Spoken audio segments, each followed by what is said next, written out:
Pack your patience in Williamson County. 65 southbound is shut down due to a crash there at 840. Traffic being diverted off to 840 from 65 southbound there, and that's going to take some time. Traffic every 10 minutes every morning on Super Talk 99.7 WTN.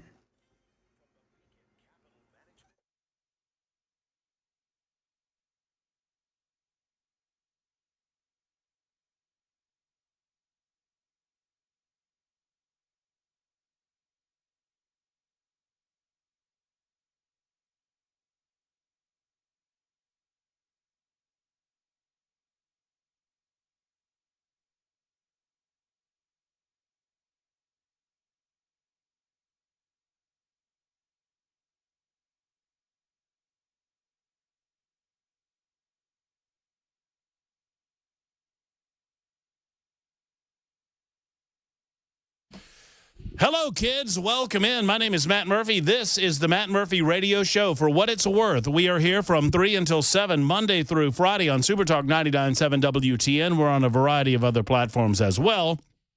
I'll let you know about those presently. After I say good afternoon, my goodness gracious, have you been outside? It is pretty good looking out there. Beautiful sunshine. Oh, it's a little cool. You know, some of us don't like it, Ken Weaver, but others appreciate the fact that winter last until March 21st, officially on the calendar, and then there's spring, and you know, before you know it, it'll be hot as Hades, and we'll be wishing for the temperatures in the upper 50s. Never. But it's pretty. What are you on? Are you on his side of things now? No, I'm thinking about the summer. Oh, see, there you go. Yeah. Heat spoils things. Yep. Cold preserves things. I like that. That's a good way to think about it. Heat spoils things. Cold preserves things. Yeah, cold preserves bodies for a long time. Okie dokie then. Sounds like you got first-hand knowledge of such things. I mean, well, that's what somebody told me. Well, hold on just a second. We'll start the show in a second. Note to self, do not go into Ken Weaver's shed. Let me show you my new walk-in freezer.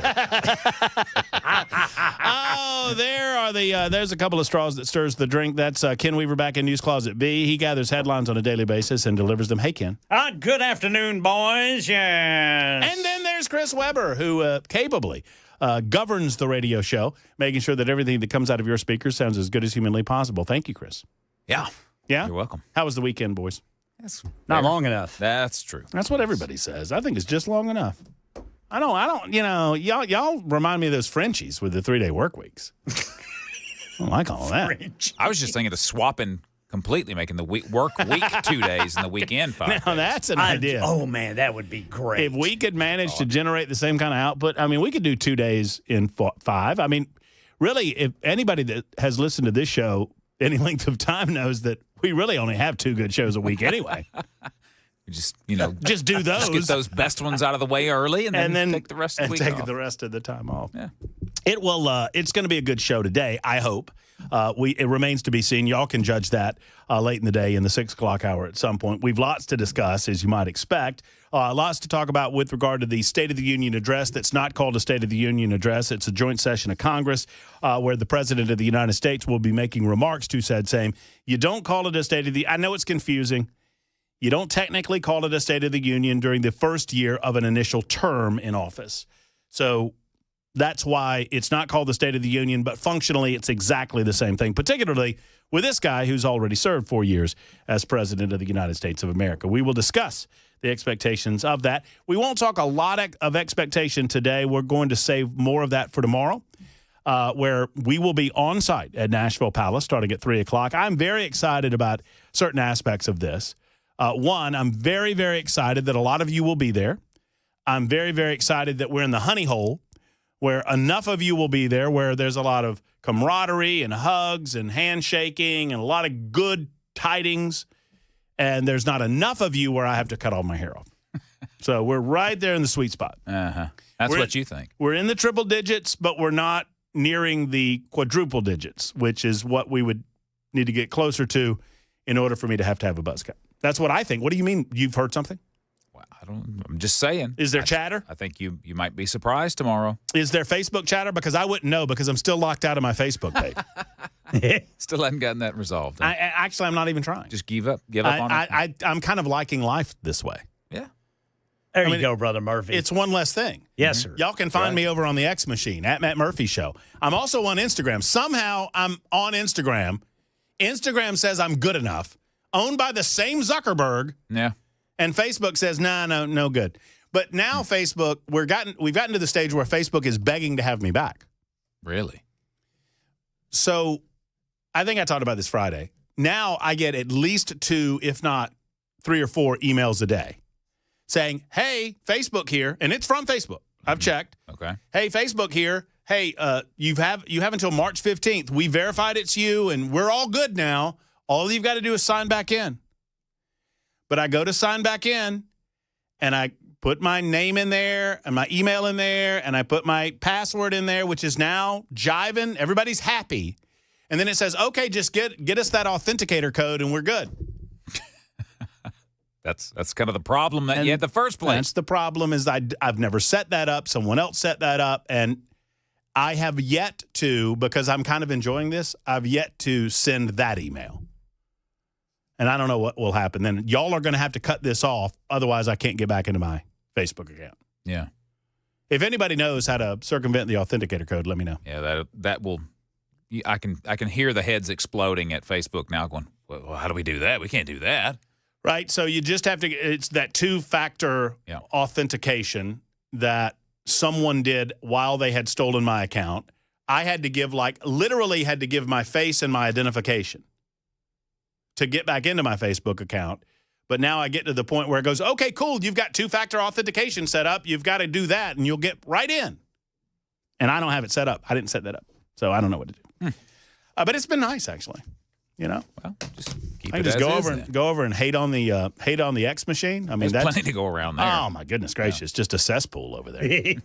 Just awful over there. Have y'all been over there? Yeah, it's not a place to be. Not a place. It's like Ken's freezer. It's not a place to be. I was telling Brother Bell today about X. I said it's funny because like on Facebook, people tend to post nice things, family-oriented things. Well, if you tried that on X, I'm telling you, it's not very long before somebody's dumping on it. Doesn't work. I mean, it just doesn't work. And they jump right to it on the X Machine. Yeah, your Aunt Sally and your granny are not on the X Machine. It's not who you're going to find. No, you go over.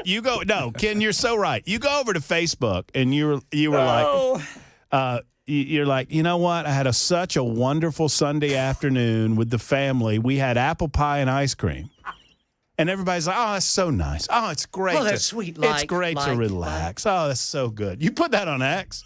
What the hell is the matter with cherry pie? Why do you have cherry pie? Why don't you bend over? I'll show you where to stick that apple pie.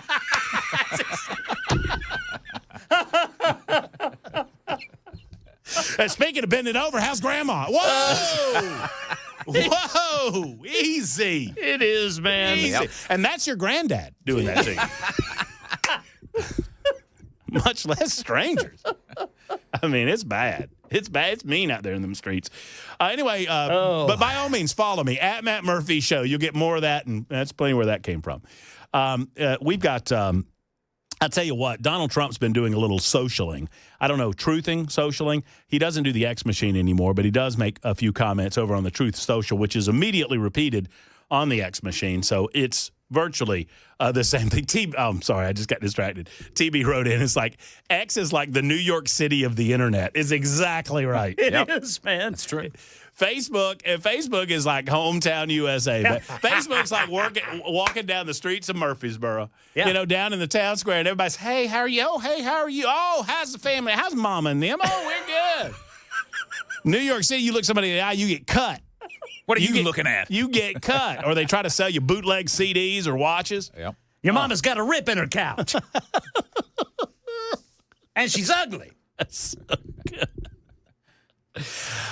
Anyway, so on the old X Machine, there's a lot of activity regarding what happened last Friday. Obviously, we'll talk about that and give you the aftermath of it. Let me give you my takeaway on it. Because it remains the story of the hour, right? We have local things to discuss. Obviously, we try to lean local when it is important to you. There are a couple of local stories that I want to talk to you about. One involving the Nashville Fairgrounds Speedway, which I am now more convinced than ever is a con job designed to slow walk this into oblivion. I hate it. I hate that I feel that way, but I do, and I need to be convinced otherwise. I reached out to the new local District 17 representative and actually had a conversation with a woman by the name of Terry Vo, who is the councilwoman in charge of the Nashville Fairgrounds Speedway. And she has tentatively agreed to come on the radio show. I say tentatively because Terry Vo did not know who I was. I called her and left a message, and she called me right back. And she said, I did not catch the radio station that you were with. And so I'm not making this up. I immediately downshifted to my NPR voice. So I left her a message saying, hey. Talking like this? Absolutely I did. Oh, very nice. Yeah. Councilwoman Vo, this is Matt Murphy. I'm with 99.7 FM. And this is what I said to her. I said, I've had Mayor O'Connell on a number of different occasions, and I think he could vouch for me in terms of the good conversation that we've had about this issue involving the Fairgrounds Speedway. And I would just love to get your perspective and talk to you about neighborhood participation in the various discussions that have been ongoing. Now, let's be clear. I don't want to yell at Terry Vo. I just want to know what the hell's going on and where she is on it. But if you don't mollycoddle and handhold, they don't come to the microphone. I can assure you of that. And if you don't believe me, just go listen to some of my interviews with Freddie O'Connell. I mean, you got to. Actually, Freddie's fine. Freddie is my kind of Democrat, if they have to exist, and I mean this sincerely. He disagrees. He obfuscates. He is overly complex and vague in his answers, but at least he comes to the table. That's true. I mean, now at least he comes to the table and he's willing to talk about it, whatever it might be, and I give him credit for that. So, but I talked to Terry Vo about that issue, and we will discuss it today. There's another issue involving Williamson County. Hey, did y'all know that we got mentioned in the Tennessean? We did? Yes. Oh, yeah. We're big timing it now over in the liberal corners of the world. Letter to the editor. Completely mischaracterized the nature of this radio show. Completely the opening paragraph misrepresented this show because I don't think, y'all can correct me if I'm wrong, I don't think I ever agreed with Donald Trump that Ukraine started the war. I don't think I've ever said that in fact, I know that I've never said that in my life. No. I wouldn't have. But this Van Gogh, isn't that what Uncle Phil used to call him? Yes. Van Goghs? Van Gogh listeners. My Van Gogh fellow over there wrote a letter to the editor, and his first sentence was, I heard Matt Murphy agree with Donald Trump about Ukraine starting the war, blah, blah, blah. No, that's okay. So everything else that you write is now garbage because you started with garbage. If you start there and you go places, I can't. Anyway, we'll deal with it coming up in just a couple of minutes. Plus, I mentioned the State of the Union. There's a Williamson County deal that we'll talk about. We will not talk about the Oscars on the afternoon show. Well, with one mild exception. All right. I saw as much of the Oscars as was on X. You know what I'm saying? Yeah. So I watched exactly none of it, but whatever managed to get to the X machine, either because people were pissed off about it or people were happy about it, that's what I saw the Oscars. So, I mean, apparently Conan O'Brien did an okay job and stayed away from the politics except for like one little comment that he made. That's what I'm told. I don't know. Didn't see it. Did you see any Ken Weaver? I saw it. I saw Conan O'Brien's opening monologue, and I didn't see anything political in it. I thought it was. At all. I went back because the X posted it, and I watched the opening. I thought it was pretty good. I thought wasn't bad. I've always liked Conan O'Brien. Yeah, I do too. I think he's funny. Okay, Ken, you and I get to guess before he opens his mouth. Okay.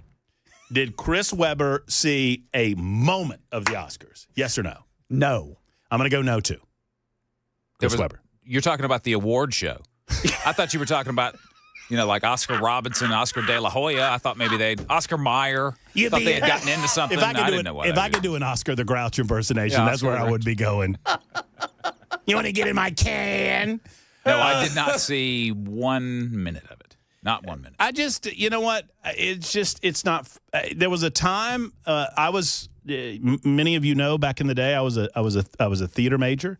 I absolutely loved the theater. I loved everything about it. I loved acting. I wanted to be an actor. I was also involved in radio simultaneously. And then I eventually gravitated to my good sense, and I stuck in radio. There was a time where I adored the Oscars back in my 20s. And then, I mean, I don't mean to say this I don't consider myself better than. I grew up. And they decided to veer off in a direction that I did not want to go. And they continued down that path for so many years that they lost me. Yeah, you could have gotten me back. And there are plenty of movies that I enjoy. There are plenty of movies that we enjoy watching. You could have gotten me back, but now it's so self-aggrandizing and it's just so puerile. It's participation trophies. It's just not for me. Well, my biggest complaint of it was beyond the political nature of it. They've just turned into, showcases. The movies that win the awards, I don't want to watch those movies for the most part. Yeah. Most of them are too highbrow, Yeah. I mean, give me a slapstick comedy. I'm happy. Mm-hmm. That's the movie I want to watch. I do want to watch this. I want to see this girl in Honora, this young woman the actress in Honora, because she's the one in that Once Upon a Time in Hollywood. She gets flamethrowered at the end of it. Oh my goodness, is that the same actress? That's the same actress, and she's great in that scene. I want to kind of see how she does, but I honestly don't think I could sit through that whole thing. I love Tarantino. I've always loved Tarantino. He's one of my favorite modern directors. Once Upon a Time in Hollywood is, in my opinion, one of his best. See, I have not seen that. I really want to. I've just not seen it. Dude, the fight scene with Bruce Lee. It's so good. It's so good. So, it's classic Tarantino how he overlays story arcs and storylines, and they kind of veer and connect with one another because it's a buddy film. Mm-hmm. It's about an aging actor and his stunt double. Right. So you got that going on. Rick Dalton, that's right. And you overlay that with some other things going on with them, and the Bruce Lee angle is pretty funny. Bruce Lee's mad at the stunt guy. So there's the Manson family. Yeah. In the buildup of their killing of Sharon Tate. So it's kind of well, I won't give away the end, but it kind of imagines what would happen if that turned out differently. What if? It's a what if film if that kind of turned out differently, and it's great. It really is. When he smokes a cigarette and it's got PCP or something in it. Oh boy, he's not sure. He thinks that just about everything going on in his world he's imagining, but he's not imagining it. That's where the flamethrower comes in, isn't it, Ken? Oh, God, yes. That's Rick Dalton. That's old Rick. Rick's out there practicing his lines because he's got to start making Italian Westerns. That's a good movie. Well, anyway, so that's about all we saw. But no, that chick won. She plays this. It was described to me sometime last evening as a grittier pretty woman that doesn't end so good. Yeah, kind of like a darker Pretty Woman. Right, like a more realistic. Yeah, I don't know. One way or the other, that's about all of the Oscars I can stand. Yes, Smut Dog, Pulp Fiction is one of the finest feature films ever made. Absolutely. It is 24 minutes after the hour. This is the Matt Murphy Show. We got to do this, and we'll get back to Trumpy Trump and the Zelensky-Ukraine situation coming up in just a moment on Super Talk.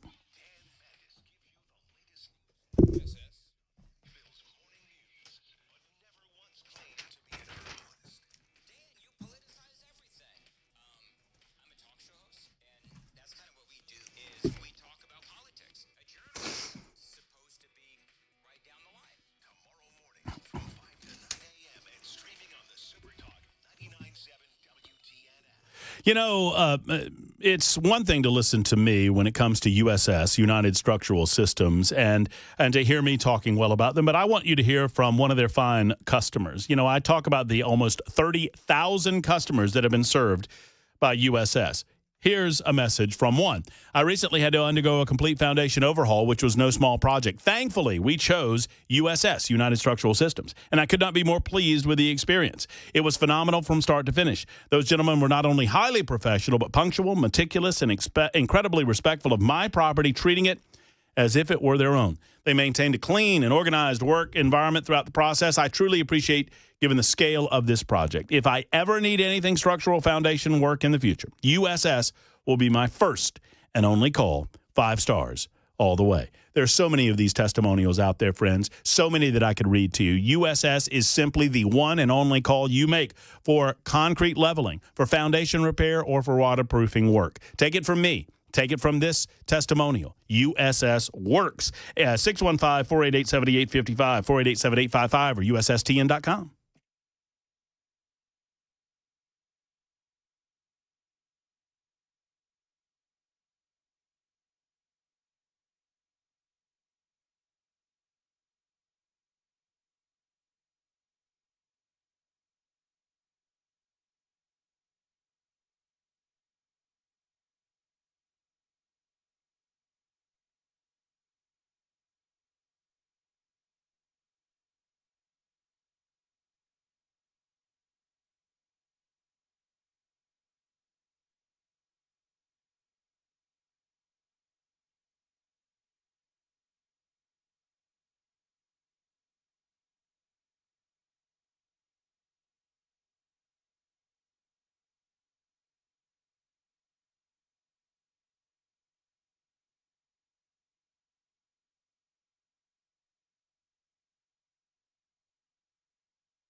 President Trump's had a lot to say about money issues today. We'll let you hear some of it coming up at 3:30 on Super Talk 99.7 WTN. Thank you, Ken Weaver. By the way, I just saw 8602. I thought you weren't talking about this topic. We didn't.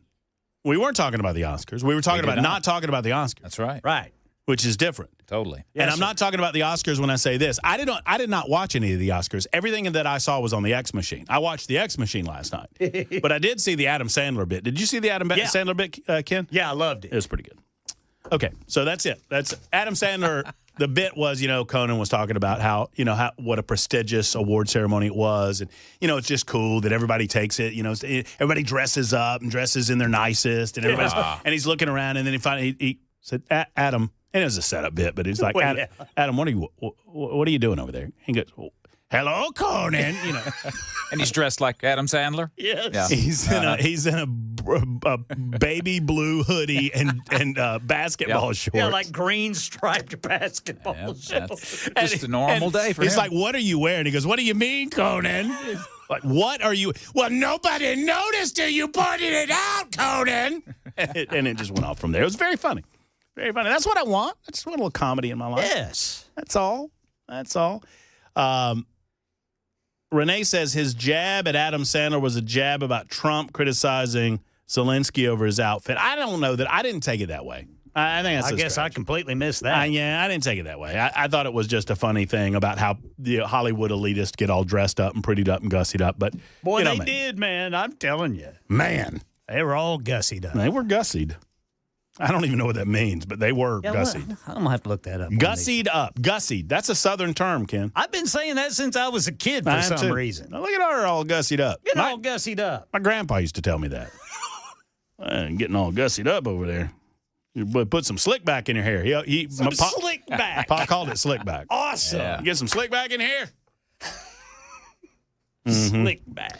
Speaking of hair, I got a little issue because I've got to cut mine tomorrow. I'm figuring that out. In a moment after the news, we are going to liberals have gotten to the point. This is how insane they've become. Liberals are now pro-war. And I don't know how else you can make the case that they're not. If you are a liberal and you're listening to this radio show and you're anti-Donald Trump and you don't believe what he did last week in the Oval Office was seemly, please call me and explain to me how you're not pro-war at this stage. 615-737-9986. I'll make my case in a moment on Super Talk.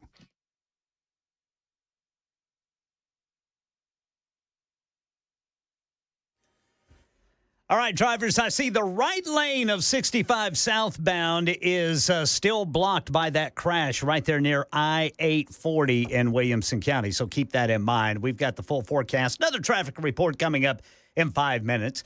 President Trump has announced 25% tariffs on Canada and Mexico go into effect overnight. He also announced a massive investment he says will give America 40% of the semiconductor market through Taiwan Semiconductor Manufacturing Company's $100 billion pledge to make them here. The most powerful AI chips in the world will be made right here in America.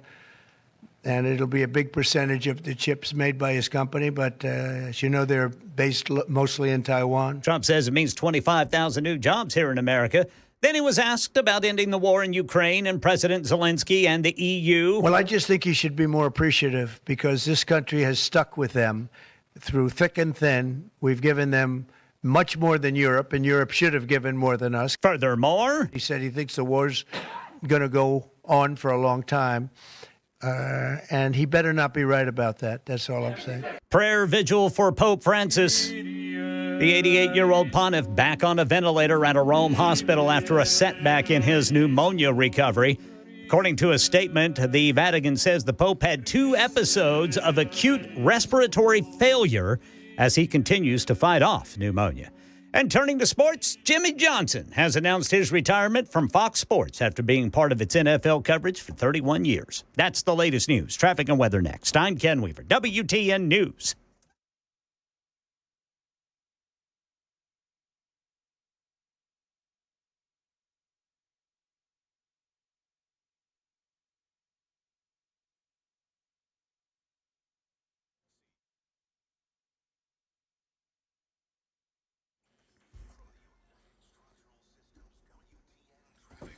Oh, I got good news for you, drivers. It looks like they have reopened 65 southbound right there at 840 in Williamson County. It's still slow going, but it's steadily getting back up to speed after that crash earlier today. Traffic every 10 minutes every morning on Super Talk 99.7 WTN.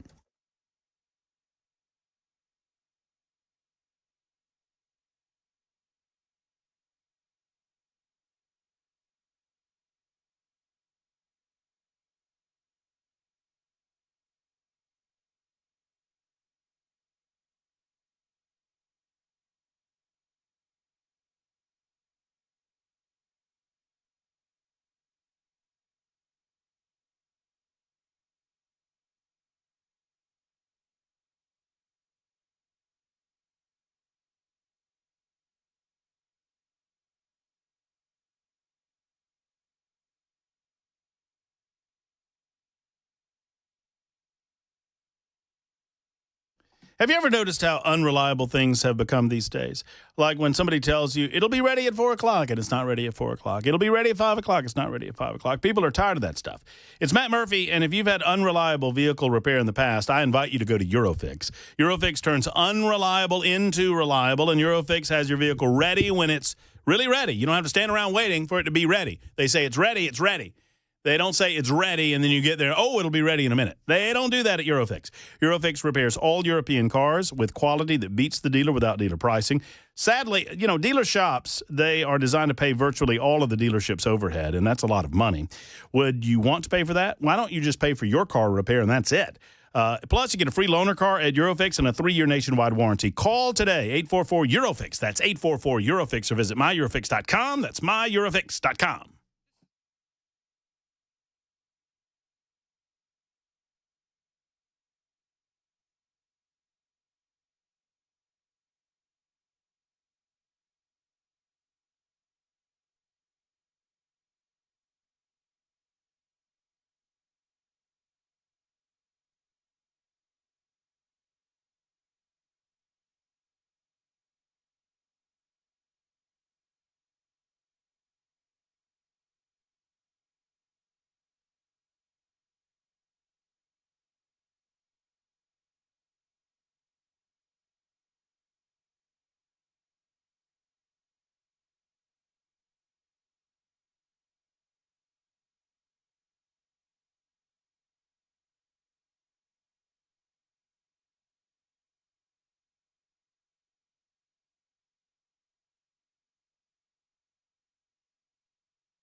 Hello, friends. It's Matt Murphy, and let me tell you for a moment about how the Glock Store does their business. We are so lucky to have the Glock Store in our town. The Glock Store could have gone anywhere. They were moving out of California, as so many businesses have done, and they picked Nashville, Tennessee, and we are so glad that they did. My friends at the Glock Store, one of the reasons that Glocks are the most popular handguns in America is the wide availability of customization and performance parts, and we have a store in town that, well, Glock's in their name, right? So from competition triggers to night sights to extended controls to magwells to red dot optics, well, these are the upgrades that I can mention. There are many, many, many, many upgrades. You can customize your Glock in just about any form or fashion. But rest assured, if it's for a Glock, you will find it at Glock Store, right? It's in the name, Glock Store. If the Glock Store is open for business, there's always a certified gunsmith on duty, always. That means that they are there for you whenever they're open, and whatever parts you purchase to customize or enhance your Glock, they will be installed for you for free while you wait. Let me say it again. You buy an upgrade for your Glock, they're going to install it for you for free while you wait. It's at the Glock Store. Go to GlockStore.com, shoot270.com, or stop by. They're just off of Elm Hill Pike on Airlane Drive, minutes away from the airport, worth the drive from anywhere. It's the Glock Store.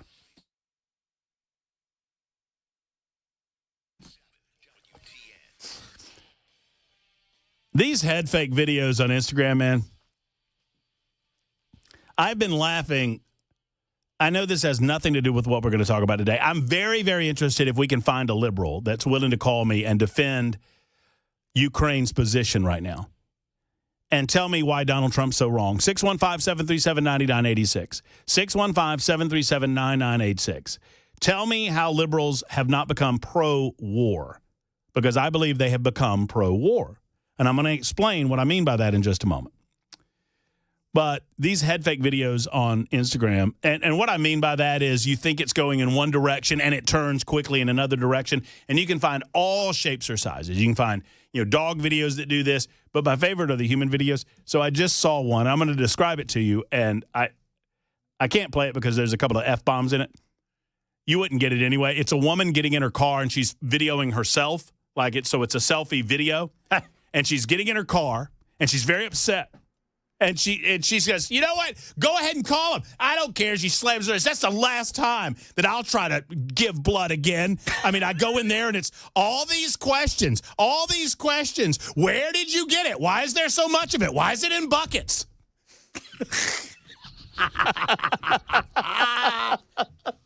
And it's a little old lady. You don't see it coming. She's just like, you think she's upset because she's trying to get all these questions. Where did you get it? Why is there so much of it? Why is it in buckets? See, that's funny. That's funny.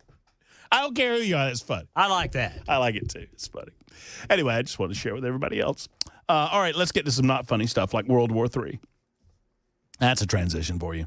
So it occurred to me over the weekend that what we're dealing with, sadly, is we are dealing the political left and, frankly, a lot of leadership around the rest of the world. They are acting like not only spoiled, but spoiled, insane children.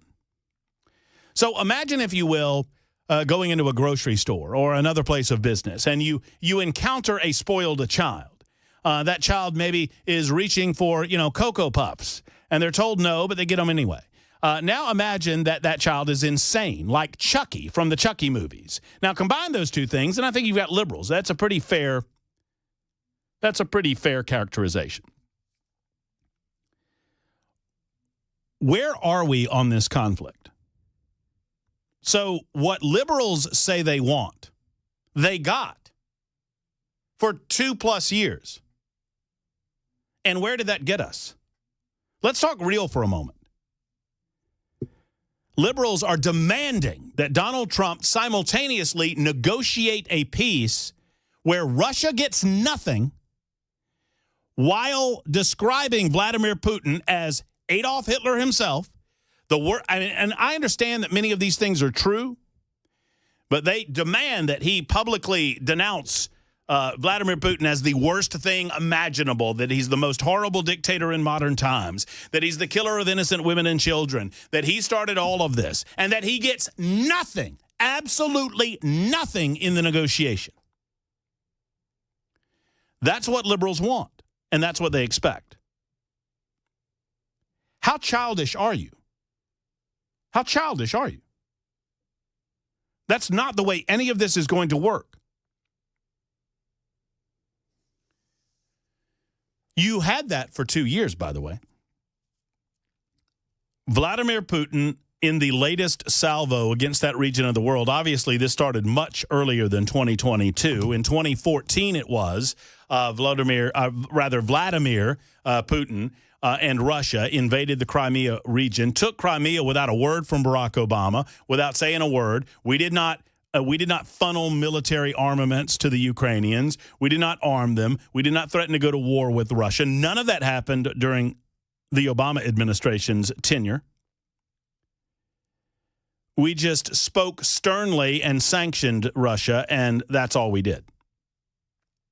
We spoke sternly. We issued sternly written letters and memorandum, and we sanctioned the oligarchs, and nothing happened. And so the Russians took Crimea. The Russians, I understand, are the aggressors here.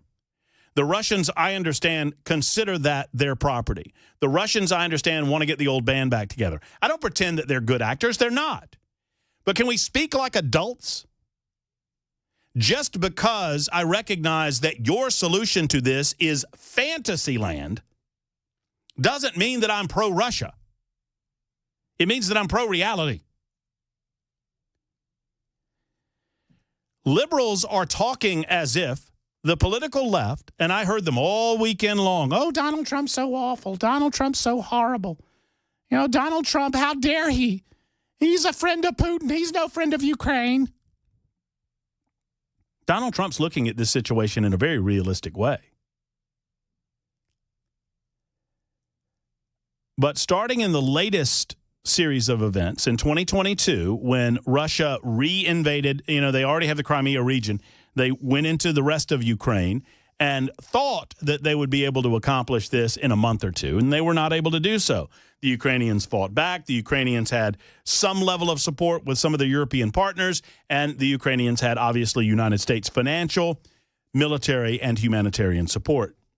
And with that support, the Ukrainians pushed back. For 2 years, Joe Biden sat in the White House.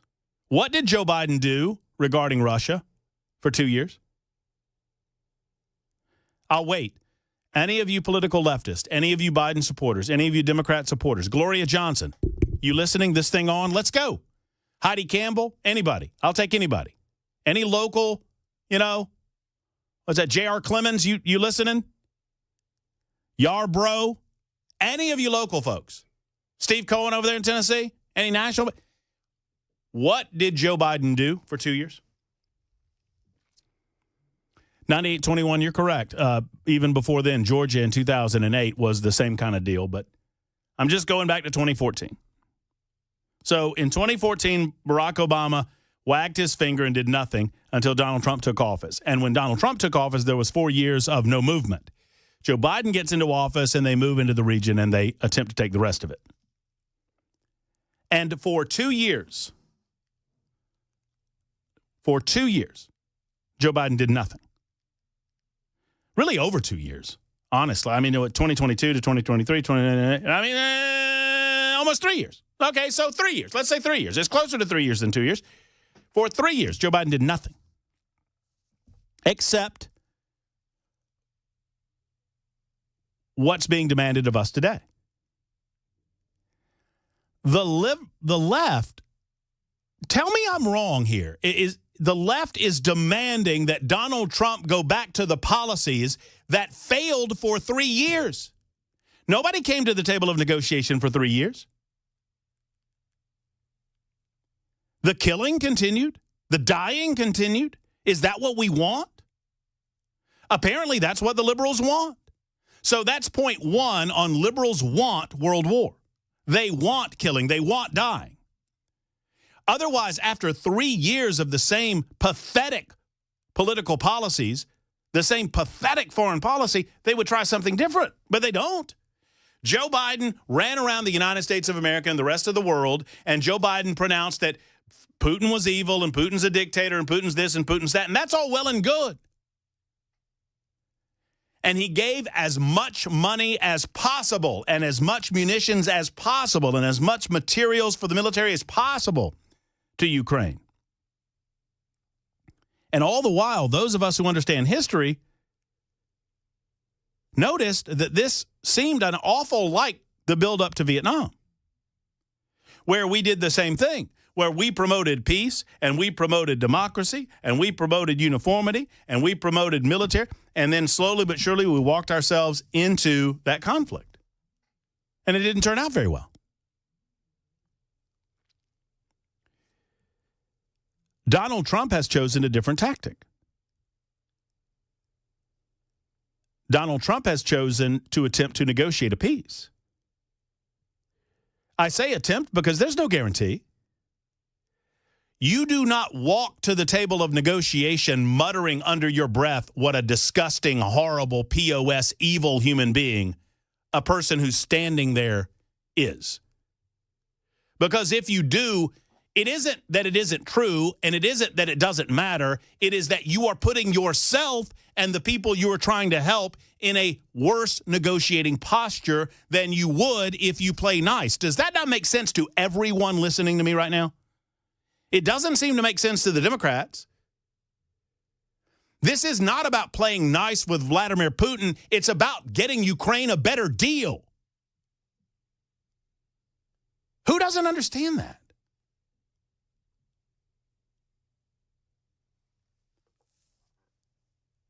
So Donald Trump is not going to speak ill or unnecessarily speak ill of someone that he needs something from. We're trying to get maximum value out of the negotiations.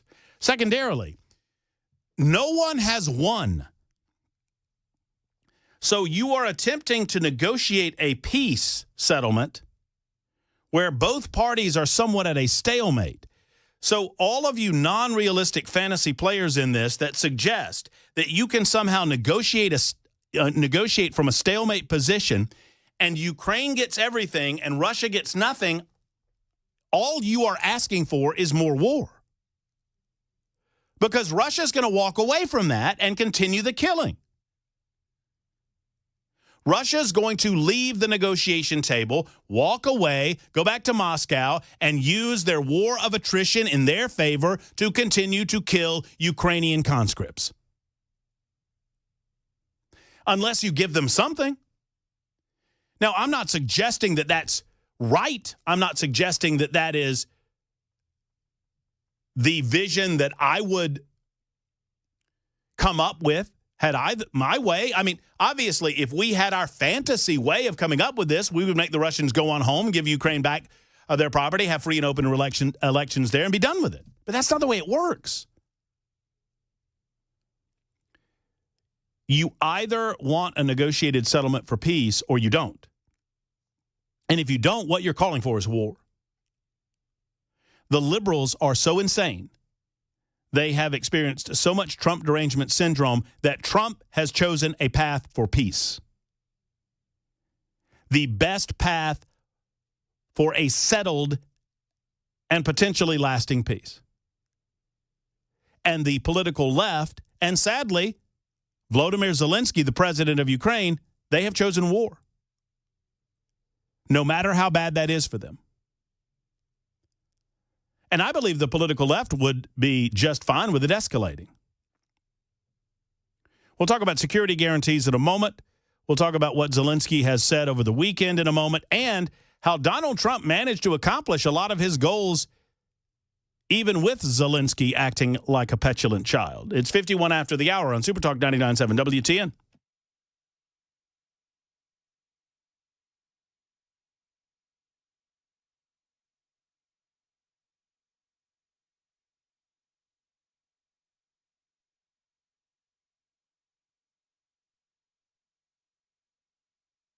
Hey, friends, Matt Murphy for Safe House. You know, Nashville Safe House has been around over 30 years now. That's a pretty long track record of selling you quality safes of all shapes and sizes, and they have the right one for you in stock and in their showroom. They have over, man, oh man, is this right? I'm looking at this number here. Over $1 million of safes in stock. Yeah, they do. I mean, over 200 on the showroom floor, another 300 plus at least in stock, ready to go at Nashville Safe House. Once again, they have the right size, shape, and style and brand for you.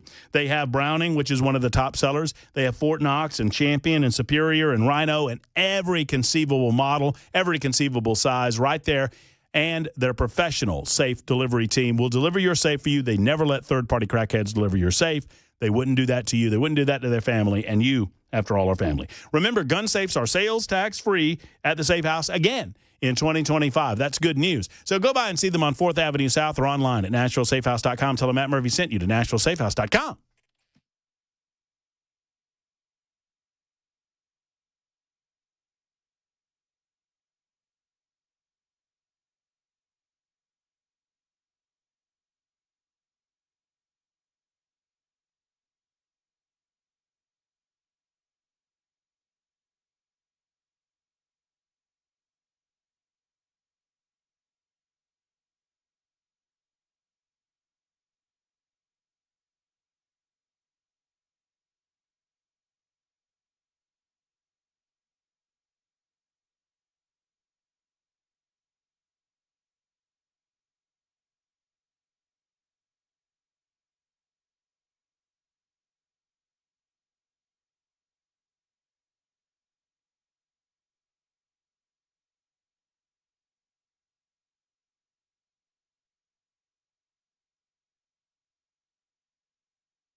Hey, friends, it's Matt Murphy for Defend Systems. Brink Fiddler and his team will be here Wednesday to tell you about an incredible free event that is going on with Defend Systems. But I'm here to tell you about the wonderful organization that is Defend. They're a great company, and they deal with obviously touchy subjects like active shooter and physical security expertise. They talk to you about emergency and intruder action plans, rapid response medical training, workplace violence. You know, these are things that are likely never to happen to you. You are likely to never use the training that you get from Defend. But here's the deal. Hope is not a plan, and the possibilities are not zero. It's a dangerous world. We need to get trained because you and I, we are truly the first responders. Let's get with defendsystems.com today. That's Defend Systems, or call 615-236-6484. 236-6484 for our friends at Defend Systems. Lots of President Trump announcements today, tariffs, chip-making investment, and more coming up at 4 on Super Talk 99.7 WTN. All right, friends, a lot of you wanting to get in. Oh, we lost all the phone calls. I had phone calls, and they all went away. So if y'all want to call back, please, by all means. I'm begging liberals to call me and tell me how I'm wrong on this. Anybody, really. And I hear this question a lot. 9104, I love you. I hear this question a lot. Why should Putin get anything? Well, in a perfect world, Putin wouldn't get anything. But right now, Putin is not losing. So if you want to exchange dead bodies, and probably we're dealing with dead American bodies, over Putin getting nothing, okay, we can do that. Well, that involves going into World War III, or at least a semblance thereof. Now, we could wait and depend on the Europeans to do that. You could do this. Marco Rubio said this great. I've got the clip, and I'm going to play it for you next hour. Marco Rubio said this perfectly. If you want to take the wait-and-see approach that Joe Biden took for almost 3 years and move that ball forward and just take the wait-and-see approach, that's fine. There will be more people dead. There will be more people dying. There will be more people killed. Vladimir Putin is not a good human being. Vladimir Putin does not care if his own people die. Vladimir Putin rules his own people with an iron fist. So if you don't give him something, he's just going to continue what he's doing. He's not losing right now. He's not winning, but he's not losing. I mean, I'm trying to make sure that makes sense to all normal people. Why would he walk to the table of negotiation and sit down with Ukraine or representatives of Ukraine, representatives of the EU, Donald Trump, and they say, hey, you have to go back to the way it was prior to 2022, as if that, no, prior to 2014, which is what Zelensky wants, and give Crimea back, give everything back. Why wouldn't he just get up and walk away? So then our response is, then we continue the war, and we continue spending American toil and American treasure for the purpose of watching Ukrainian people die. Or we try to negotiate a peace and give up a little to get a lot and expect that Europe will provide the security guarantees, not the United States of America, which is something that Zelensky said screwed the deal. No. Europe provides that. We don't provide that. We'll provide financial guarantees with a rare earth minerals deal that we have a vested interest in protecting. Does that not make sense? I hope it does. Gosh, if that doesn't make sense, I'm crazy. Well, I am crazy. I am crazy. So maybe it doesn't make sense. Your thoughts? 615-737-9986. I'll tell you who does make sense. Ken Weaver.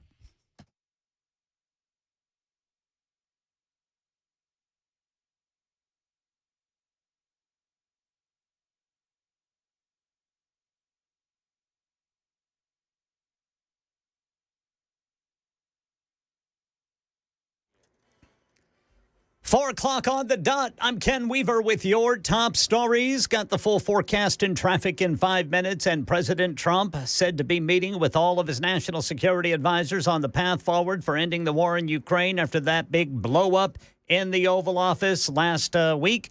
He says all of this relies on Ukraine President Zelensky actually wanting peace. Well, I just think you should be more appreciative because this country has stuck with them through thick and thin. We've given them much more than Europe, and Europe should have given more than us. Wall Street took a dive on this announcement from Trump today. Tomorrow, tariffs 25% on Canada and 25% on Mexico. Taking effect overnight. President Trump welcomed the CEO of Taiwan Semiconductor Manufacturing Company, who pledged a $100 billion investment to make chips here in the U.S. The most powerful AI chips in the world will be made right here in America. And it'll be a big percentage of the chips made by his company. But as you know, they're based mostly in Taiwan. Trump says it means 25,000 jobs in the U.S. initially. You have the top Democrat in the U.S. Senate hoping America gets excited about his guests to President Trump's address to a joint session of Congress tomorrow night. Chuck Schumer. It's my honor, my true honor, to welcome 7 incredible New Yorkers tomorrow who will tell the story of what's under threat by Donald Trump's agenda. Join us for an evening with Super Talk 99.7 WTN as we watch President Trump address that joint session of Congress tomorrow night. Going to be at the Nashville Palace, sponsored by PaulWinkler.com, Nashville Safe House. You can come eat with us while we broadcast live with Brother Murphy, Dan Mandis, Chris Hand, Chad Benson, Brian Wilson, leading up to Trump delivering his address from the United States Capitol. Get your tickets now at 997WTN.com. Got a prayer vigil for Pope Francis in Rome. Terry Moran says the 88-year-old pontiff is back on a ventilator at a Rome hospital after a setback in his pneumonia recovery today. This is more significant language. Acute respiratory failure caused by a significant accumulation of mucus in the lungs that required 2 bronchoscopies to clear abundant secretion. So his lungs are struggling. Meanwhile, in New Mexico, Alex Stone updates the investigation of the deaths of actor Gene Hackman, his wife, and their dog. Investigators say preliminary tests have come back negative for carbon monoxide in the blood of Gene Hackman and his wife, Betsy Arakawa. But experts say because they had been dead for many days before they were found in their home, carbon monoxide could be hard to detect in their blood. Other toxicology tests could take weeks or longer as investigators try to answer what killed Hackman, his wife, and their dog. That's the latest news. Traffic and weather next. I'm Ken Weaver, WTN News.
All right, I don't see any crashes on the interstates right now, so it's just the usual slowdowns you're dealing with, you know, east and westbound 40 on the South Loop, then between downtown and the 24 split. Northbound 65 starting to build back, trying to get to the South Loop downtown. Traffic every 10 minutes every morning on Super Talk 99.7 WTN.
Man, oh man, I've enjoyed the first hour of the show. Hope you have as well. It's Super Talk 99.7 WT, and a lot of people mad at me for some reason for suggesting that you have to negotiate the peace.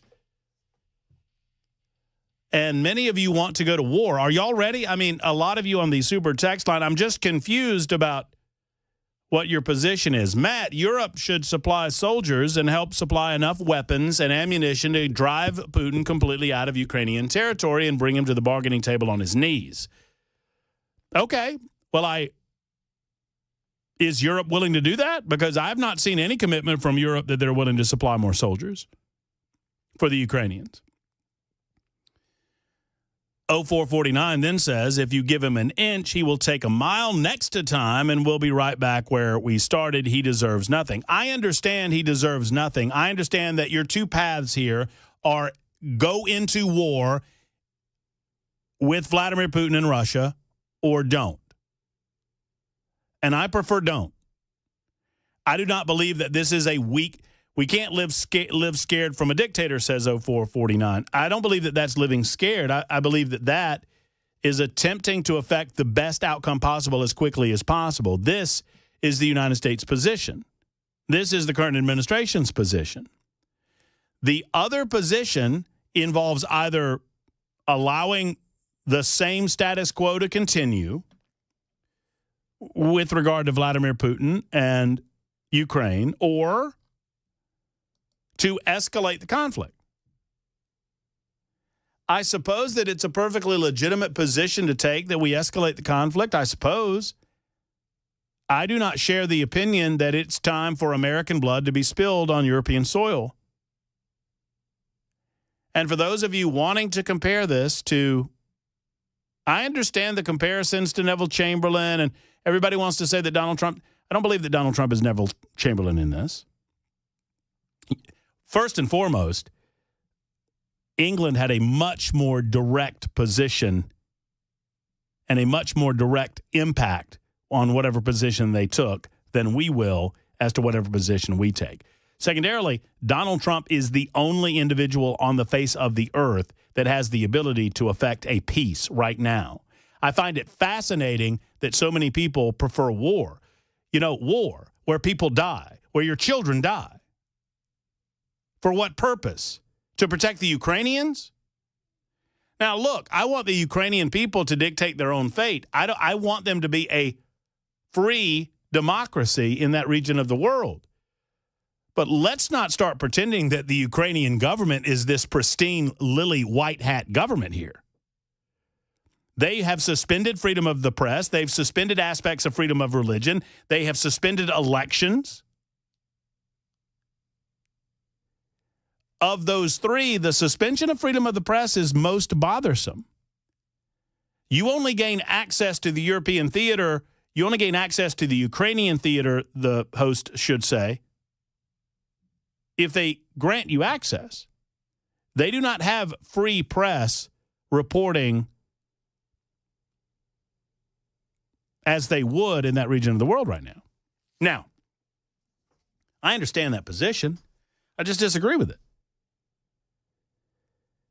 And sure, we can play the what-if game. I've played the slippery slope game for 25 years. Oh, Matt, if you allow this to happen, then it becomes a slippery slope. And no, it doesn't. It does not have to become a slippery slope. You create an arrangement with Vladimir Zelensky and Vladimir Putin, and you gain those security guarantees through the European nations, through NATO, and NATO steps up and does its part. Part of what happened last Friday was that the European world woke up to the fact that they're going to have to do their part. And that's something that Donald Trump said he wanted all along.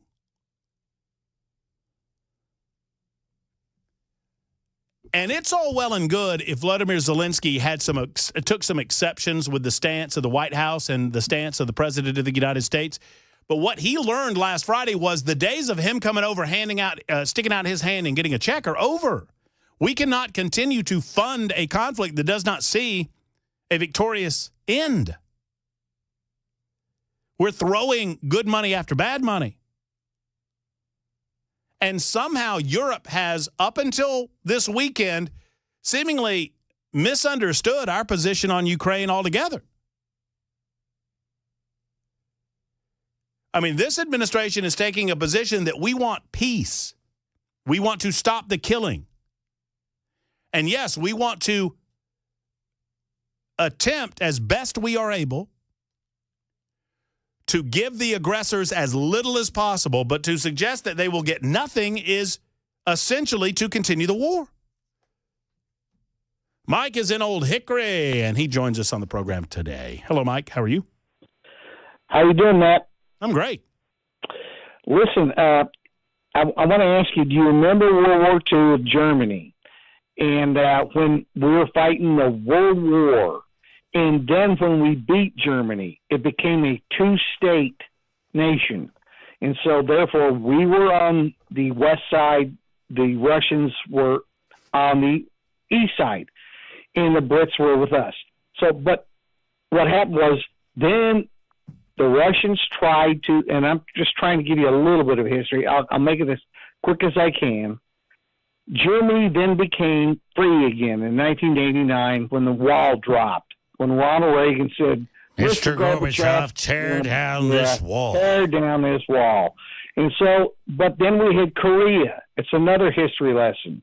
We went to Korea. We still don't have peace there, but it is peaceful. We've got the 38th parallel. North Korea does have a nuclear weapon ability, but they know that if they even start to attempt it, that guy there is dead. So, but we have a peace there right now, and that's 70 years ago. Then we went to Vietnam, and we tried to fight communism there. We pulled out. That was a disaster for America, but we negotiated a peace, and now that nation is actually a democratic nation dealing with the United States. No war with the United States. And so these kind of things we got to think about. Negotiations do work. They stop wars, and they stop killing millions of people for nothing. And so just look back on that kind of history and what we're going through today with Ukraine. Ukraine, if they do a deal with us on minerals, that actually hurts Putin, because if we get the mineral deal, that means NATO is going to like this. We get money back that we spent on Ukraine, and Putin then decides to cross that line again. Now he's dealing with us. No, it's a well walked history lesson that you just gave us, Mike. But we always negotiate things at the end of conflicts, and obviously, oftentimes when we walk through those negotiations, and thank you, Mike, for the call. There is a clear victor and a clear loser. We did not necessarily have that opportunity to do so in Vietnam because, frankly, we were the losers in Vietnam. We were not committed to the victory. Our American military could have easily dispatched to the Vietnamese. The concern was that that would create a broader conflict with the Chinese. That said, we weren't willing to do that from a political standpoint. The political nature of the war got too great, too heavy here at home. I'm not trying to relitigate any of that. But there is always a sit-down. There's always an aftermath. And oftentimes that aftermath comes at the point where there is a clear victor and a clear loser, or at least decidedly one individual is you don't want to reward the aggressor here. But if you want to stop the conflict and stop the killing and stop the dying now, then you have to give them a carrot in order to accomplish that. And you can give a carrot in a number of different ways. It doesn't have to be land concessions. You could carrot it with an ability for them to further sell their gas and oil, their natural gas resources. You could give them a further ability to be free of sanctions that the United States of America has placed upon them and the rest of the world has placed upon them. There are other ways to offer Russia something that is of value to them without land concessions. Although I think Crimea is on the table. Let's talk to Matt, who is in Lewisburg, next on the Ukrainian situation. Matt, I'm glad you called. Hey, man, thanks for taking my call. Of course. So, a few things. First off, I definitely agree with you as far as Putin not being – he's not backed into a corner. He doesn't have to do anything at this point. And all these people that are saying we should force him to do this or do that is just ridiculous. I mean, with their nuclear arsenal just and his mindset of, the way he thinks in general, I think it's a terrible idea to just go 100% against him. So I understand Trump trying to, keep a good relationship with him. But my question is, with the deal, I don't really understand the framework of the deal that they're trying to put forth. I know that they haven't, the security guarantees that Zelensky's wanting, that hasn't been worked out yet. But as far as the mineral rights the deal that we're trying to work, would that not require us having our security forces, be military soldiers, private contractors, whatever? If we're mining resources out of the ground, would we not have security forces there anyways? I know it wouldn't be to protect them.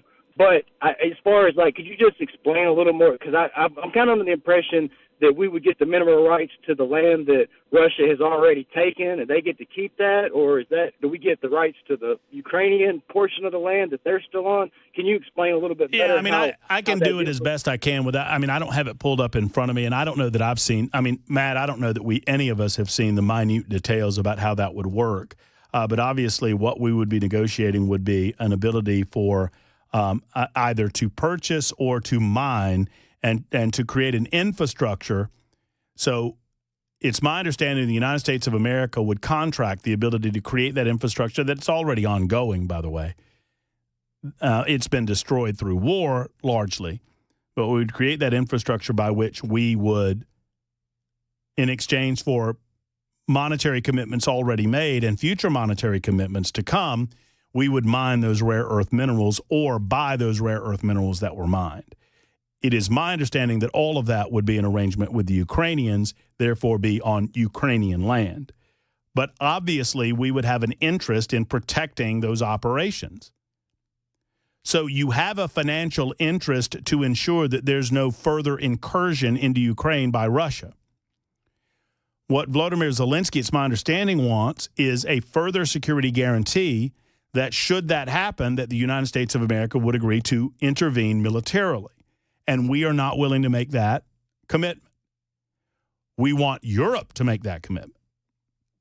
So we present a financial opportunity for the Ukrainians to rebuild their country through these rare earth mineral deals. We invest in the infrastructure of that country through these rare earth mineral deals.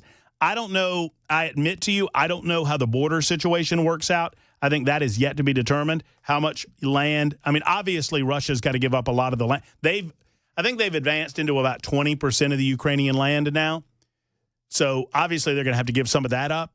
And if that reverts back to Ukrainian land, then that becomes an arrangement between the United States and the Ukrainians. I have not heard, and if there's something out there, I've not seen it, that we would have necessarily any deal with the Russians themselves. But I mean, maybe that's possible on some of their land, too. All of this designed to financially incentivize the stability of that region of the world through U.S. commitments, and then you further stabilize it through security commitments with Europe. Donald Trump does not believe that Europe should be leapfrogged and that the American government and the American people should be on the hook for security guarantees for the Ukrainians. We just don't.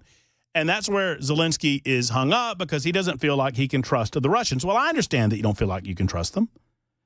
But with the backing of the United States of America, frankly, I would suggest that the rare earth mineral deal is far more important to ensure the stability of that country than any guarantee the Europeans would give, because those guarantees can easily be broken. And no offense to our own country, I would suggest that, hell, we broke ours.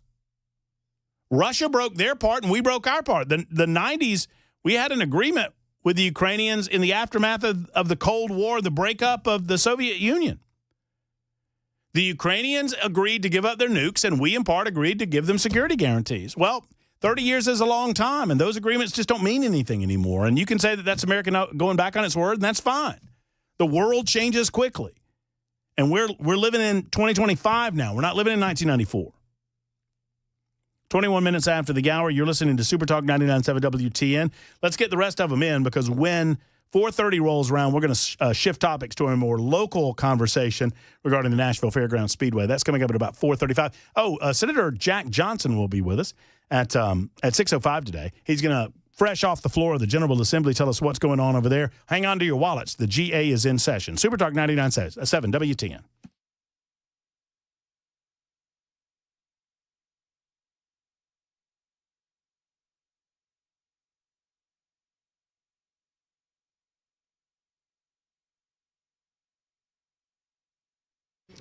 Hey, friends, it's Matt Murphy. I want to tell you for a moment about Tennessee Men's Clinic. It's a bit of a delicate topic, especially when I'm talking to you fellas out there that have experienced some of this in your life, because I know you don't want to think about it. You don't want to deal with it. You just want it to magically disappear. If it's ED or if it's some form of testosterone loss, this is not going to magically disappear. You got to deal with this, man. And I'm telling you, Tennessee Men's Clinic is the place to go. Now, I want you to go over there. I want you to invest in a telephone call, just a telephone call to schedule an appointment. Visit with one of their qualified urologists. If you've lost energy in your life, if you don't want to go to the gym anymore, or if the intimate moments in your life are getting a little more difficult to navigate with your significant other, let's go ahead and nip this in the bud by going to Tennessee Men's Clinic and handling it. Here's the deal. They will test you. They will give you some testosterone checks to see where your T level is. They'll find out some of the other levels in your body, and they'll figure out what's going on. And then they have a variety of successful options for you to choose from. That's what it's all about, is getting you back to life again, getting you back in a game, men. And they have 2 locations to serve you. One's in Cool Springs, and the other, the OG in Midtown. From 2014 till today, they've been serving men just like you. Give them a call at 615-208-9090. 208-9090 for the Tennessee Men's Clinic.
President Trump says tariffs on Canada and Mexico go into effect overnight. He's also giddy about thousands of jobs to be created by a $100 billion pledge to make semiconductor chips here in the U.S.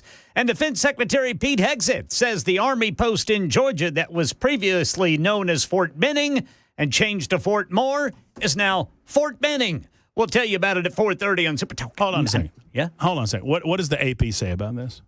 Have you checked with the Associated Press? I have not checked with them yet, Brother Murphy. Because I want to know what the AP says about Fort Benning. I want to know what they say about Fort Bragg. Yeah. Hey, by the way, don't you talk. Weber, you like how my buddy tells me he wants to come by and see me, and now he's setting up like we're about to have a concert in here. He's Recording? I don't know. We're going to lay down some tracks. I don't know. I might tell you who this is in just a moment after we throw some telephone calls on the air. But Pascal's like setting up like we're gonna do a show. He just said, "Hey, I just want to come see your studio." You know what? He must be in marketing now, because only somebody in marketing would do it. I mean, this is actually pretty slick. Yeah, not bad. Holy crap! Pretty good move. Holy crap! He gave talent management. You're gonna have to go somewhere else for that. There's no talent here. None of that here. There's none of. You're not gonna find any talent in radio, for goodness sake. Anyway, my buddy Pascal's in the house, and I'll say hello to him in just a moment. But I'm saying hello to Mickey right now in Hermitage. Mickey, what's on your mind?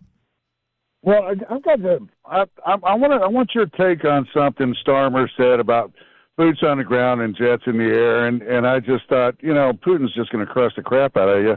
And I just want your take on it. What do you think is going to happen if and when they decide to do that? Do they think that we're going to bounce over and bail them out? Or do you think they're just going to get smacked in the face like the Brits? I mean, come on. How many boots?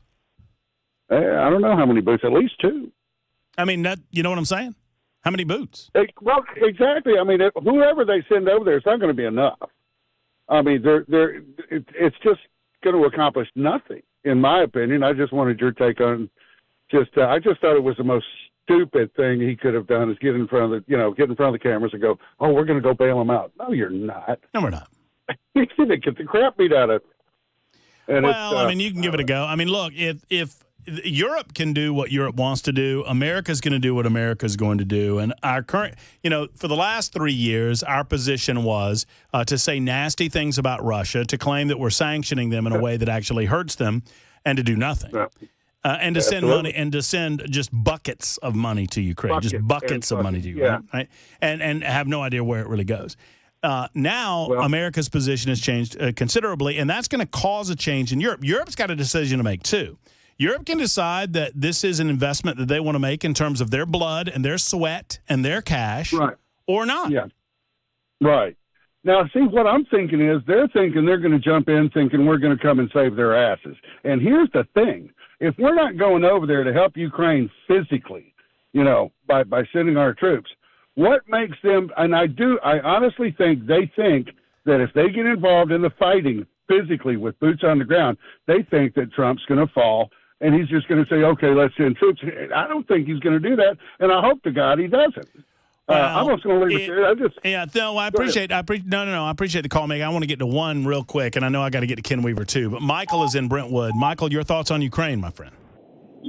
Hey, how are you, Matt? Thanks for taking my call. Of course. All right, so my take on this is that you can call this a parabellum effect, or I like to call it the Hiroshima effect.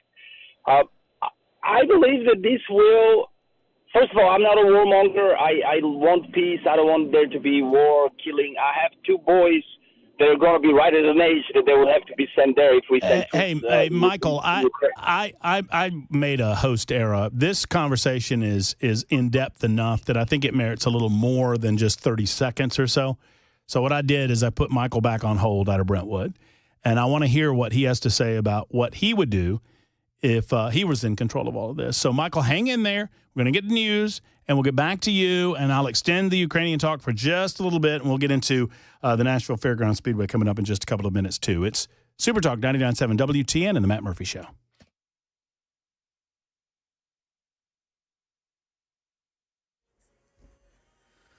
I'm Ken Weaver with your top stories tracking the potential for severe weather in Middle Tennessee. Got the timeline during the full forecast and traffic in 5 minutes. President Trump today saying the 25% tariffs on Canada and Mexico go into effect overnight. He says tens of thousands of jobs are going to be created by a $100 billion investment from Taiwan Semiconductor Manufacturing Company in the U.S. over the next 4 years. We'll be at close to 40% of the market with this transaction and a couple of others that we're doing. Defense Secretary Pete Hegseth says the Army post in Georgia that was previously known as Fort Benning and changed to Fort Moore is now Fort Benning again. Here's Stephen Portnoy. The change from Fort Moore to Fort Benning appears to restore a name Congress retired 4 years ago. But rather than honoring a Confederate brigadier general, the Benning now being honored was a hero of World War I. Corporal Fred Benning was awarded the Distinguished Service Cross for his action in France in 1918. This change follows a similar move by Defense Secretary Hegseth to rename Fort Bragg in North Carolina.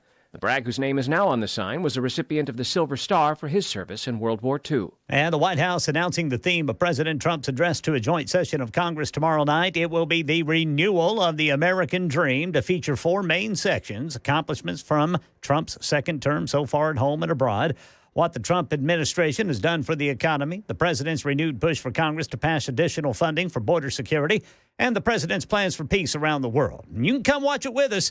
Get your tickets now at 997WTN.com. Forever 21 was once synonymous with early 2000s fashion. Now it's falling on hard times as more people are buying clothing online. After Forever 21 started closing stores around the country, now it's laying off over 350 workers and shutting down its corporate headquarters here in L.A. The layoffs are expected to begin on April 21st, according to a filing with the state of California. How many stores will close is not yet clear. Last week, it was said to be around 200. Forever 21 has suffered as it's tried to compete with online Chinese discount retailers like Temu. The company is hoping to be bought to avoid a second bankruptcy. That's Alex Stone and the latest news, traffic and weather next. I'm Ken Weaver, WTN News.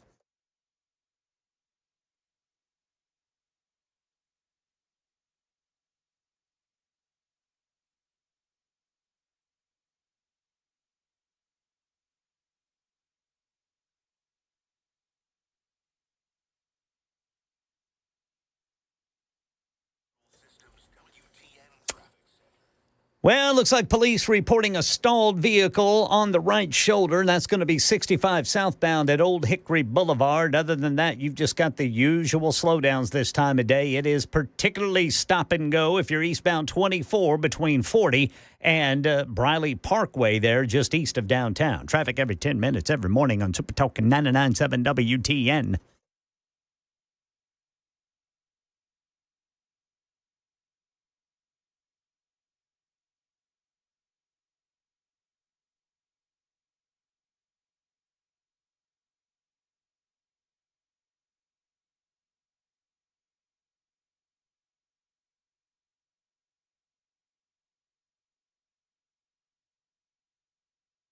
Meteorologist Lisa Spencer. Tonight, the winds pick up that low in the mid-40s. Increasing clouds on Tuesday, very windy with the high near 70 degrees. Thunderstorms coming in late night on Tuesday. Some of those could be strong. And then on Wednesday, very windy start to the day. Much cooler with the high in the mid-50s. Friends, when it comes to your health care, you obviously want nothing coming between yourself and your doctor, right? I mean, we all say that, but do you see it realized on a regular basis? When you call your physician, do you get in next day or day after, or do you have to wait for weeks? I mean, what good is that? If you're sick today, you have to wait for weeks. It's one of the reasons that I absolutely love Grace Point Healthcare. They are affordable, convenient, and comprehensive medicine, and in a way to get the insurance companies out of the way, to get the pharmaceutical companies out of the way. They are a direct pay provider. Now, you can talk to Dr. Rob and the rest of the team at Grace Point about what that means, but here's the deal.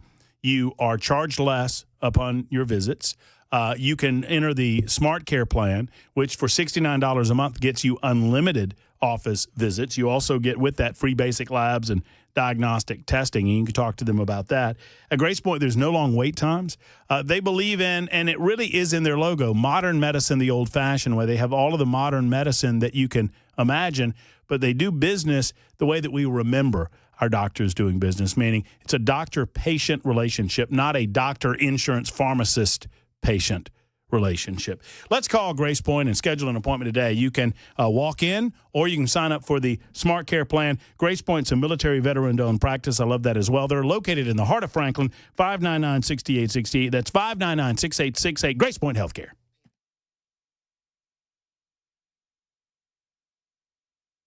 Did you know you're overpaying for your health and wellness products?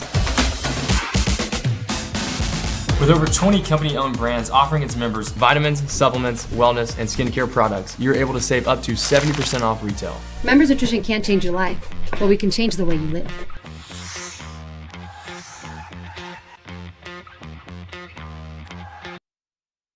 Weather can change in an instant, and you need to be prepared for any outcome. That's why Generator Supercenter of Nashville will help keep your family safe and connected. We make buying a backup generator simple and easy, with financing options available, free in-home estimate, turnkey installations, no worry warranty, and most importantly, the monitoring and service of your fully installed generator. Come see us at our location in Nashville or visit us online. Generator Supercenter of Nashville. We serve all Middle Tennessee.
Free market.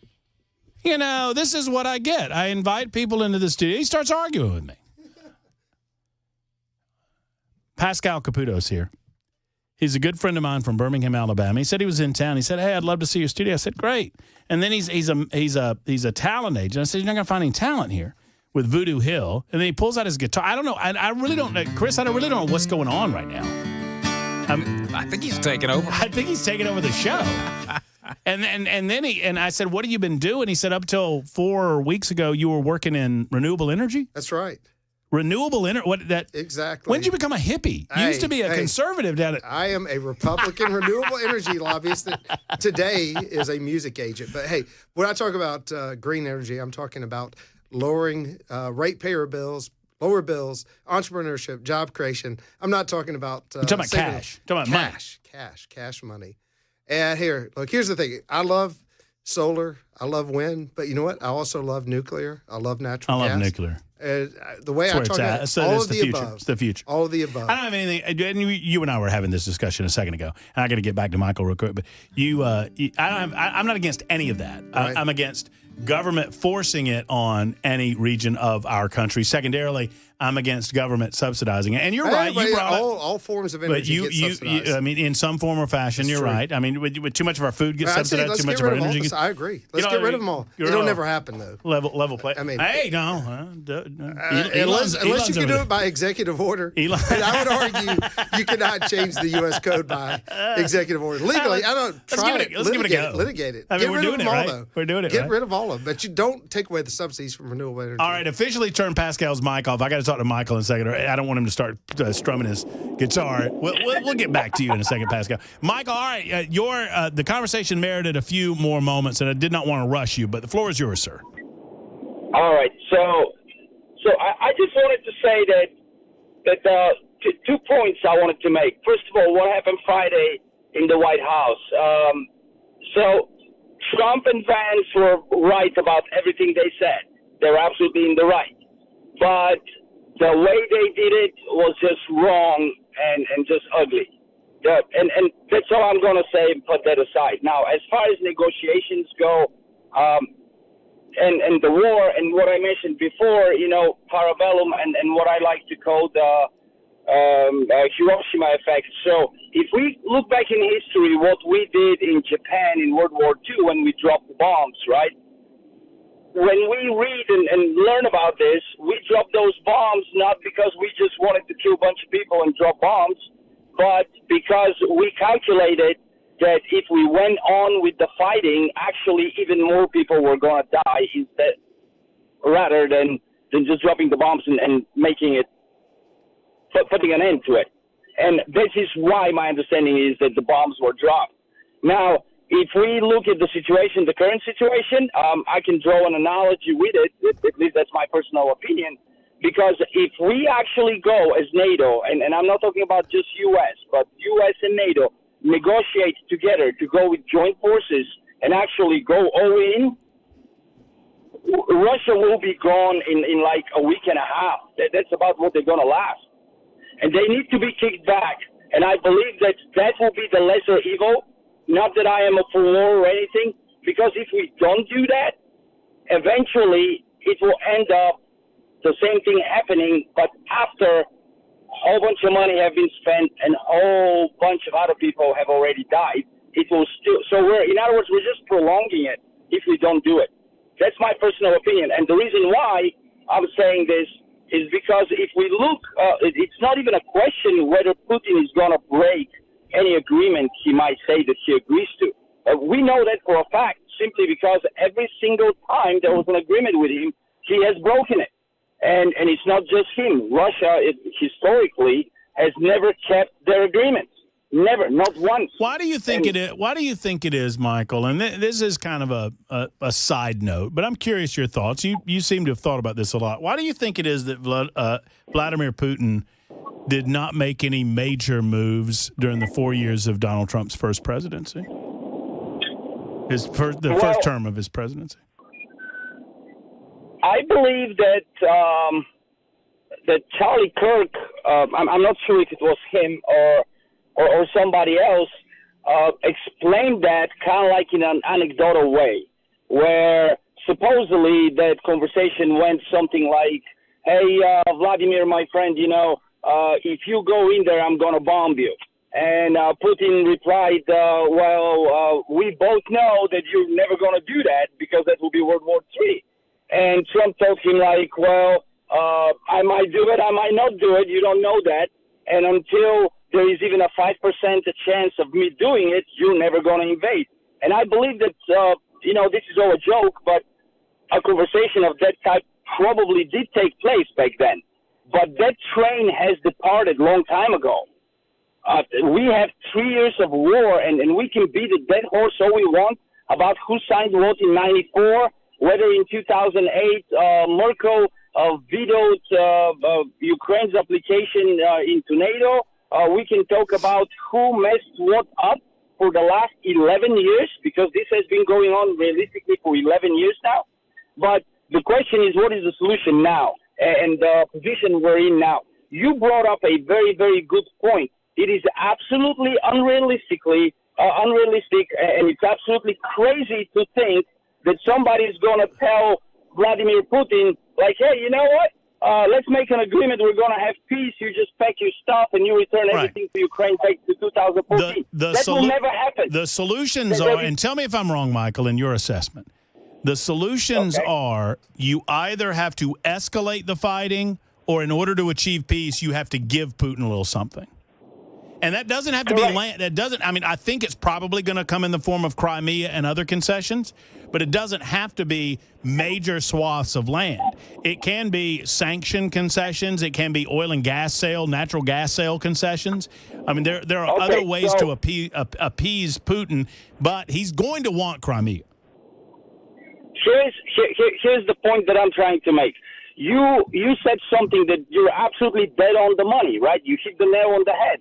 You cannot ask from Putin to give everything up for nothing. You got to give him something, right? That is the realistic situation.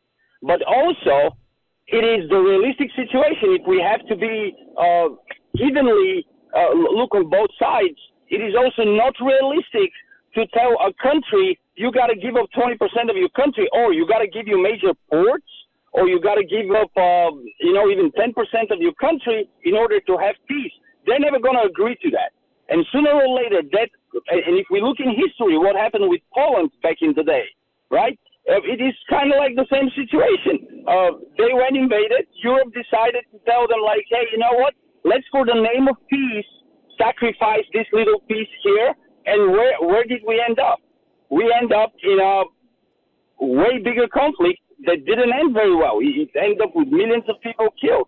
And I mean, the comparison for me doesn't work because Vladimir Putin does not have the military that has the ability to expand this conflict in any way, shape, or form. And so people that bring up, World War II, and he's going to go here and he's going to go there, he's almost getting his ass kicked by Ukraine, Michael. Correct. You're absolutely correct. So, I mean, this is you can't expand it. If NATO would grow a pair of balls and go in and do their job that they were created to do, none of this would be happening right now. But you bring up NATO, I don't expect NATO is going to do that anytime soon. I believe that the efforts of Trump are direct. They are well-intended, but they're directed in the wrong direction. What Trump needs to do is go and actually sit down with NATO and negotiate how to use the weakness of Putin right now, because he is in no position to fight, just like you said, and just go and kick him where the sun doesn't shine, put him back in there in his place for many reasons. This is not just about Ukraine. First of all, we're going to look good because we're going to look like we kept on our word for what we signed in '94, even though that Trump didn't do that. We've gotten to the point, Michael, where we're saying the same things that you've said earlier. We heard. I mean, I'm not trying to offend you. I've heard you the first time. No. I get it. But what I believe is that Trump should actually sit down with NATO, and they should. We're inevitably gonna end up in that conflict. No. We're going to end up in the conflict. Well, we might as well. I don't see a way out. I've been replaying this in my head for the last 5 days.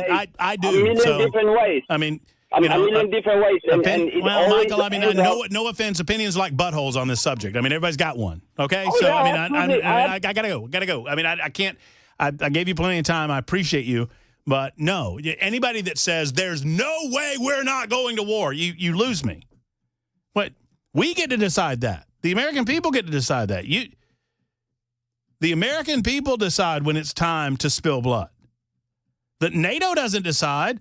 Vladimir Putin sure as hell doesn't decide. So you lose me when you go, well, there's no way. Come on now. I mean, that's very similar to Volodymyr Zelensky looking at the president of the United States in the Oval Office and saying, you're going to feel it. You're kind of saying the same thing, Michael. And I bow up the same way that Trump did. You don't tell us what to do, and you're not telling us how to act. No, that's not the way that works. So I understand the complexities. I understand that NATO needs to grow a pair, and pardon me for the indelicate way that I put that earlier. I apologize. I didn't mean to say that way, but I did. And there you have it. But I do think that they need to – maybe they already have them. They need to drop. I mean, I could be mistaken. 615-737-9986. It's 10 until the top of the hour on Super Talk.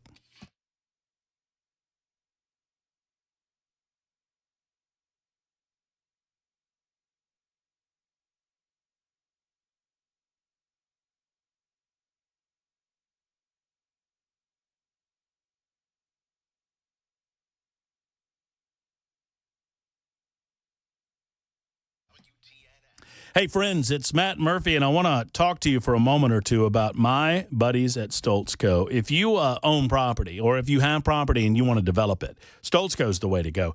Do not purchase one of these pre-arranged or pre-built buildings that they ship out to your home. They're not as stable, they're not as sturdy, they're not as pretty, they're not as good looking, and they're not as well built as Stoltz Co will build them. Stoltz Co builds high-quality custom structures on site at a reasonable price. They are the leading company in first-class customer service with the creation of post-frame buildings. That means barn dominiums. If you're thinking about building something as a dream home or your forever home, have you considered a barn dominium? Ask Stoltz Co about this. There's a reason they call them that, and there are a reason that they are so popular because they are cheaper in terms of construction. They're so durable. They're so great to look at.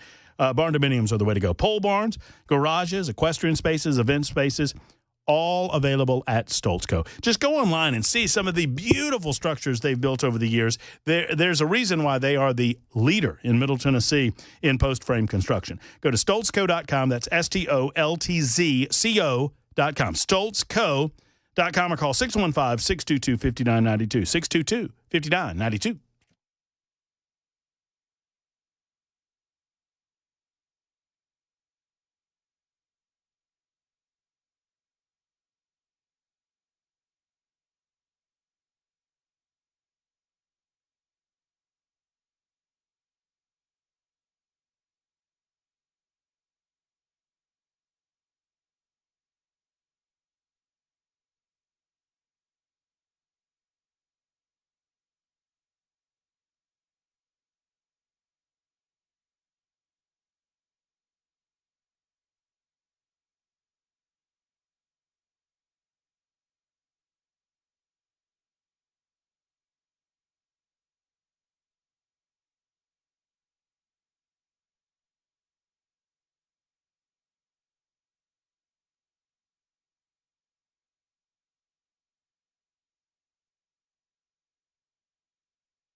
After a 3-year pause, Tennessee's getting back to executing convicted killers. Details coming up at 5 on Super Talk 99.7 WTN. Indeed. Thank you, Ken Weaver. It is about 3 until that newscast on Super Talk 99.7 WTN. Matt Murphy and you until 7 o'clock tonight.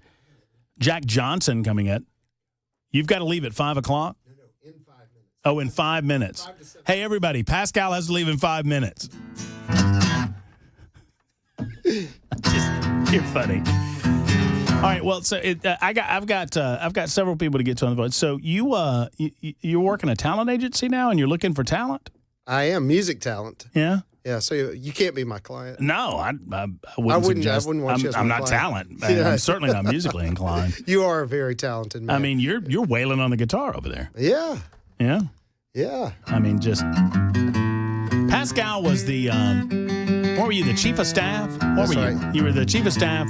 Remember, we had David Carrington on the other. You just keep playing. We had David Carrington on the other day, who is the chair. I mean, he was the president of the Jefferson County Commission when they went through the bankruptcy. And it's weird how this happened. I don't know if Pascal, there was a disturbance in the force because I hadn't talked to David in forever. We had him on as a kind of a microcosm of what Elon Musk was trying to do with Doge and how his success, you were right there for every bit of it. I was. And then you walked away from government, which is good. I wanted to make a little more money, but I don't blame you. I'll tell you one of the funny things, it initially ticked me off, but some of the other commissioners did not appreciate how involved I was with David. David and I were a force to be reckoned with. And the nickname they had for me, behind my back, they referred to me as the sixth commissioner. Which, and then I looked at it, I was like, actually, that's a compliment. I would have gone with Little David, but that was just me. Hey, I'm every bit of 5'7". No, he willed. I mean, he understood exactly where he knew the county needed to go, and you were right there with him every step of the way. Yeah. And you helped facilitate. I mean, you helped make that happen. Yeah. Well, because you I had to deal with the County Manager Act. We won't talk about who actually introduced and did the. Was that DeMarco? It was. Was it DeMarco? It was. DeMarco's one of my greatest pelts in the history of the Matt Murphy Show. Greatest pelts. He's one of the. I don't think I have a better one on the. Was that the one? The occupational tax. Yeah, he said I'm anti-tax. No. And then you're like, here's the occupational tax. It was running. Paul DeMarco was running for the 6th district. Yep. Congressional district, and he was running an ad against Gary Palmer that was factually inaccurate. It was taken out of context, and I took him out of context, and I had him pro-abortion, pro-green energy, and he was like, well, you're taking me out of context. Paul is an elected official that wants everyone to like him and doesn't want – you can't do that. You take a vote, and some of the people are going to love the way you vote. Some of the people are going to hate it. Here, because I like Pascal while the music plays in the background, I'm just tell you, Voodoo Hill Talent Agency.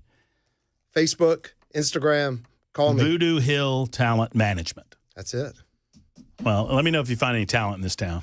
I'll do it. I mean, just go out on the street. I mean, how hard is it? Hey, you ought to be able to sign 14... Actually, I need venues now. That's what I'm looking for. You need venues? Venues. I've got the talent. I just got to get places to... Pascal? Yeah. I need to go. Okay.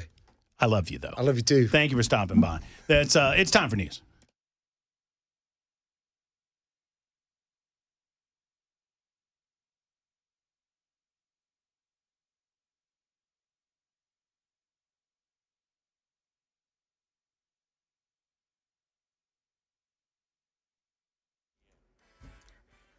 Five o'clock on the dot. I'm Ken Weaver with your top stories. We are still tracking the potential for severe weather tomorrow night here in Middle Tennessee.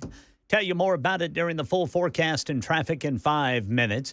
The Tennessee Supreme Court has reset 4 condemned killers' execution dates. The Tennessean says they're scheduled as early as May. These 4 people scheduled to die before capital punishment was paused in 2022 over concerns with how the state was carrying out lethal injections. So the first one is Oscar Franklin Smith, scheduled to die May 22nd. Then Byron Lewis Black, August 5th. Donald Ray Middlebrooks, September 24th. Harold Wayne Nichols on December 11th. Right now in our nation's capital, President Trump announcing tariffs. Tomorrow, tariffs 25% on Canada and 25% on Mexico. After that, stocks took a dive. And President Trump announced a massive semiconductor manufacturing investment in the U.S. Taiwan Semiconductor is announcing that they will be investing at least $100 billion in new capital in the United States over the next short period of time to build state-of-the-art semiconductor manufacturing facilities. Says it's going to be 25,000 new jobs initially, more as time goes by. We'll be at close to 40% of the market with this transaction and a couple of others that we're doing. Serious new developments in the health of Pope Francis. Cardinals at the Vatican St. Peter's Square holding a prayer vigil after the 88-year-old pontiff was put back on a ventilator at a Rome hospital after having the setback in his recovery from pneumonia. Terry Moran with the statement the Vatican released today. This is more significant language. Acute respiratory failure caused by a significant accumulation of mucus in the lungs that required 2 bronchoscopies to clear abundant secretion. So his lungs are struggling. Now let's check in with Alex Stone on the Gene Hackman mystery. Investigators say preliminary tests have come back negative for carbon monoxide in the blood of Gene Hackman and his wife Betsy Arakawa, but experts say because they had been dead for many days before they were found in their home, carbon monoxide could be hard to detect in their blood. Other toxicology tests could take weeks or longer as investigators try to answer what killed Hackman, his wife, and their dog. Defense Secretary Pete Hegseth says the Army post in Georgia that was previously known as Fort Benning, then changed to Fort Moore, is now Fort Benning again. Or Stephen Portnoy. The change from Fort Moore to Fort Benning appears to restore a name Congress retired 4 years ago. But rather than honoring a Confederate brigadier general, the Benning now being honored was a hero of World War I. Corporal Fred Benning was awarded the Distinguished Service Cross for his action in France in 1918. This change follows a similar move by Defense Secretary Hegseth to rename Fort Bragg in North Carolina. The Bragg, whose name is now on the sign, was a recipient of the Silver Star for his service in World War II. That's the latest news. Traffic and weather next. I'm Ken Weaver, WTN News.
All right, I'm seeing a report of the left shoulder block 24 eastbound right before Murfreesboro Pike. That's reported by TDOT.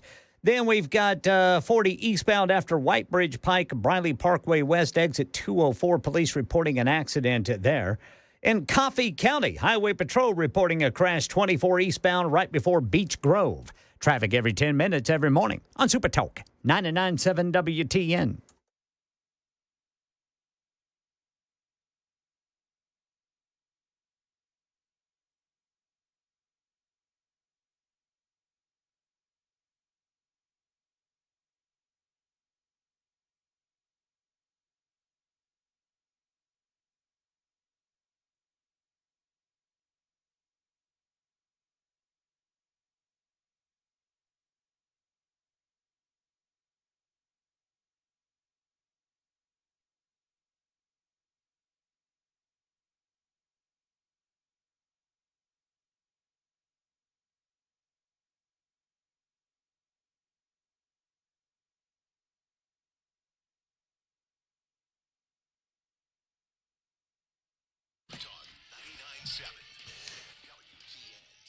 I was just informed that this is a great weekend in America.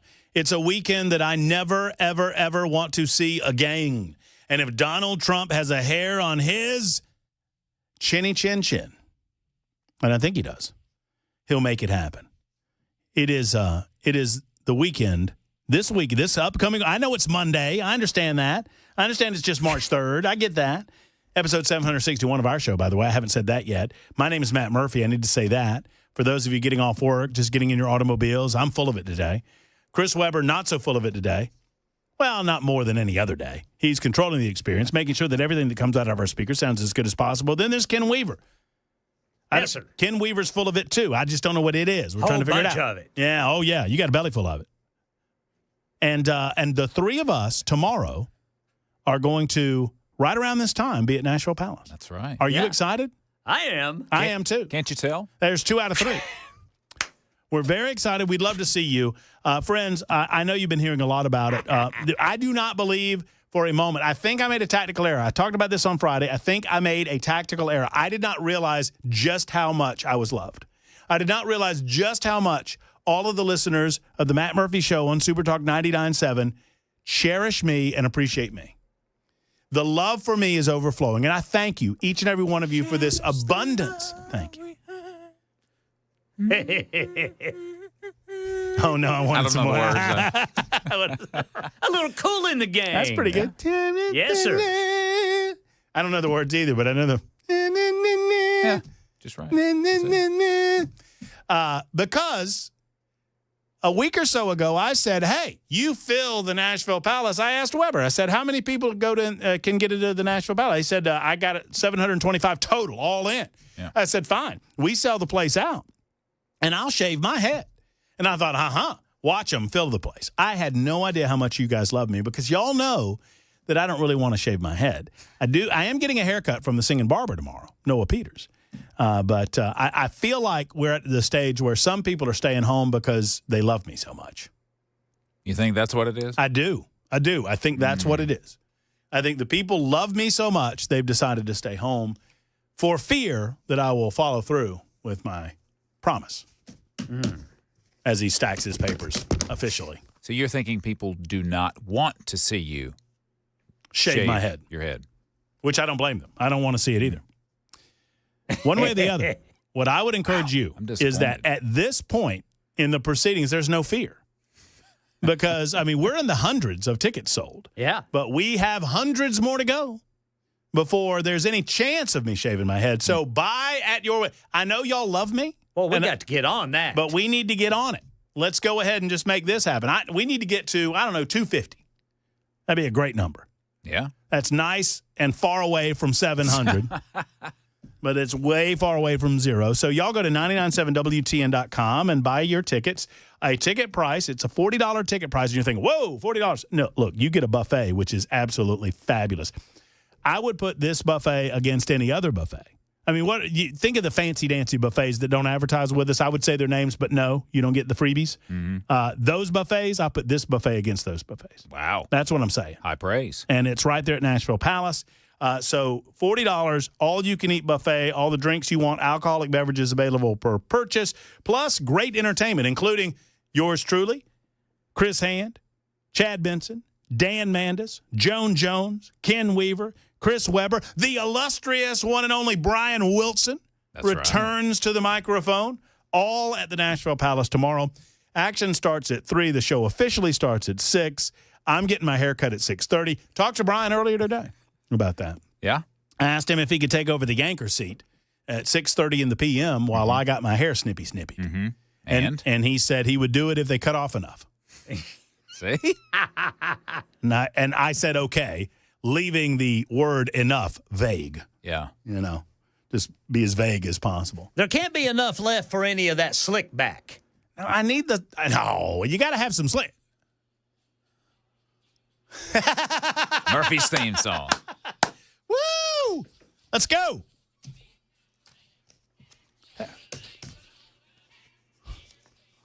You ever seen this musical? Nope. It's awful. It's really bad. This is this song and the there's one other one. The Aquarius song. Oh, yeah, that's far out, man. Yeah, oh, yeah, man. Oh, yeah. Oh, yeah, let's go see that thing, man. We need to drop some. Drop on, drop in, drop out, man. Yeah, man. I think I am a square. Don't take the brown acid, man. Yeah, dude. It's bad trip. man. I think we're all three squares. Yeah, so tomorrow night, that is the least momentous occasion, my haircut, but it should be a lot of fun. Y'all come out and see us. And 6721 says, dude, if only 3 people show up, your head's getting shaved. You have been set up. What? No, that's not 6721. That's coming off as a threat. Kind of coming off as a vague threat. Take it for what you will, sir. I mean, dude, and this is what the official, dude, if only 3 people show up, your head's getting shaved. You've been set up. Watch. If you show up, you'll leave shaved. See, it's all in tone. Yeah. And I don't like that at all. Sounds like wishful thinking, Matt. I can't be there that night, or I would be. I'm hoping people surprise you and you regret making that deal. Y'all come on. Y'all ain't got the numbers. Matt, you're going to regret cutting all that hair off. I'm not cutting all of it off, just a little snippy on the back. It'll still be hippie looking. There's going to be plenty of hair available for the slick back. The slick back. We'll see. AKA the dippity-doo. Yeah. I'm going to bring my little bottle of Jerry Minshall Ice Sport. You ever have any of that Brill cream in your home back in the day, Ken? Oh, yeah. I don't know. I don't recall. I don't know if my dad ever used any of that. That was what I remember. That's what my grandpa called slickback, was the Brill cream. I actually used Brill cream before. And it work? Yeah. Yeah. I mean, for what I used it for, it was a little slick back. A little greased, slick back. Yeah. Yeah. Does the trick. 997WTN.com. That's the way to get the tickets, 997WTN.com. We will love to see you. Locks for Trump Day 366. And the final Locks for Trump Day will be day 367. Just over a year I've been growing these things. Brad is next up on the phones at 14 after 5. Hello, Brad. Hello. How are you today? I'm great, Brad. I know you're well. Well, thank you. I appreciate you. But I enjoy your show, but I've got a little bit of, I like to start something today, I guess. Got to be starting. Did you happen to hear Chad and Chris today? I did not. The crossover, I did not. Well, they both took a position against Trump and Vance on Friday in their meeting with Zelensky. And I happened to catch a few. I didn't catch much of it, but I caught some of both of their shows. And I was surprised that now they've both done a 180 and are supporting Trump and Vance's positions from Friday. Of course, you supported him all along. I don't know. I can't really speak to it because I have not heard any lengthy synopsis of or a synopsis that will give me a full understanding of whatever their position might be on it. Look, I can understand. I mean, I had the benefit of an hour or two to kind of digest what had happened. I also had the benefit, and I'm not saying I had any benefit that anybody else didn't have, and their opinions are just as valid as mine. But I would say that if you watch the last 5 minutes of that interaction alone, and then you go back and you watch the full 45 minutes of the interaction, I think if you watch the full interaction, you will have a very different opinion about how Vance and Trump reacted to Zelensky than you will if you just watch the 5 minutes. And I had the ability to do that. And once again, I just loved it. I don't know necessarily what the positions were. I think Chad was concerned about some of the international reaction that was going on. I thought Hand was all in on Trump and Vance from the jump, but he was. Well, Ken Weaver says he was, Brad. I don't know what happened today. We must have heard the same Chris Hand, because what I heard on Friday, he was calling Trump out. Well, he was calling him out on the Pam Bondi thing. Yeah. I don't. Maybe I'm wrong. I could be. Well, the Zelensky wasn't in the White House with Donald Trump until I think after Chris was off the air on Friday. No, it was right before he was going off the air. Okay, so we carried it live. He commented on it. Yes, he did. Well, I mean, one way or the other. Here's the wonderful thing, Brad, is that, and I'm not trying to be flip with you when I say this. Chris has got 3 hours, and you can talk to him about this, and I'm sure that he'll be happy to tell you what his position is on it. And I'm sure Chad will say the same, and I will say the same. I appreciate your call. As much as I would like to listen to every single second of Chad Benson, every single second of Chris, and every single second of Dan, I'm not able to do so. I'm preparing my show for the most part. And frankly, I mean, I can't be anything but honest with you. A lot of times, especially, well, no, I mean, I listen to as much as I can. I don't want to say that. I do. I was going to say, sometimes I gravitate away from it because you can't absorb this 24 hours a day, 7 days a week, but I listen as much as I can. I've not heard a lot today, and I've not heard a lot on Friday. I didn't. So one way or the other, here's my position on it. I think it was an incredibly necessary step in the right direction. I think there needed to be a reset. Volodymyr Zelensky was of the opinion that the United States of America would act as a piggy bank as long as he could come over, as long as he could make that appeal to the American people, as long as he could hold his hand out. We would do what Joe Biden had done for 3 years, and that is cut him another check and say, go, fare thee well, and then, best of luck. Donald Trump's not best of lucking it anymore. He wants to come to the table of peace. And with that comes a couple of understandings. One, you got to give Russia a little something if you want them to come to the table, if you want to stop the killing and stop the dying. Number two, if you are willing to do that, you're going to have to risk certain things down the road. And we expect that Europe will come to the table with a few things as well, to include security guarantees. We've got some financial guarantees. Bottom line is this. Friday was a rare earth mineral deal that would solidify the relationship between the United States of America and Ukraine, and all Volodymyr Zelensky had to do was show up, sit down, nod his head, say thank you, and sign the papers. He couldn't do that. He had to object. I mean, and over piddly nonsense. I'm not doing a ceasefire because you can't trust Russia. Well, then what are we talking about then? What exactly are we discussing if you feel like you can't do that? Do I think Zelensky should have worn a suit? 76. It doesn't bother. It doesn't matter to me one way or the other. The suit thing is, some people got upset about it.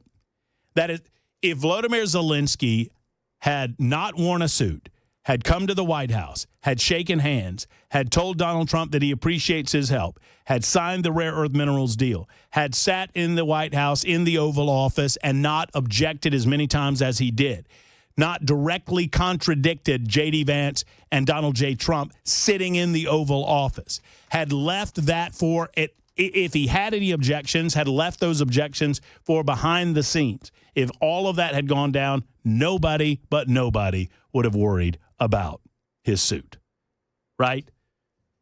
And Mr. Chris Hand says that Brad is fake news. So there you go. I think Chad offered a slightly different opinion, but that's what it's all about, baby. I mean, that's what having Dan Mandis at 5 a.m. is all about. That's what having Chris Hand at 9 is all about. That's what having Chad at noon is all about. That's what having Matt Murphy at 3 is all about. And those other hosts don't tell me how to do my business, and I don't tell them how to do their business, and they're all great men and great Americans. 21 after the hour, Super Talk 99.7, WTN. Stand by.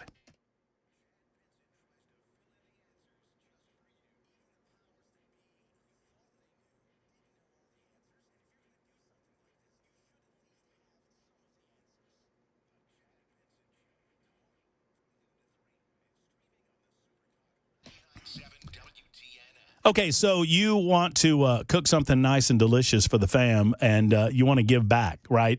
Maybe other people in the family do most of the cooking. Maybe your family is of the type that dinner's ready when the doorbell rings. Well, if that's you and you want to get to the kitchen and learn a few things, you need to get first to Savory Spice. I mean, they got a lot of options for you, to include the Spice and Easy line. Let's talk about that for a moment. Because Holly and David, this line of cooking ideas comes to you in the form of a convenient packet that has all of the fixings, right? And on the back, it tells you everything that you need to buy from the grocery store, whether it's, a pound of ground beef or whatever it might be. It tells you exactly what to do, how to prepare it, and you don't have to worry about measuring spices, anything like that, because it's all right there in the Spice and Easy packet.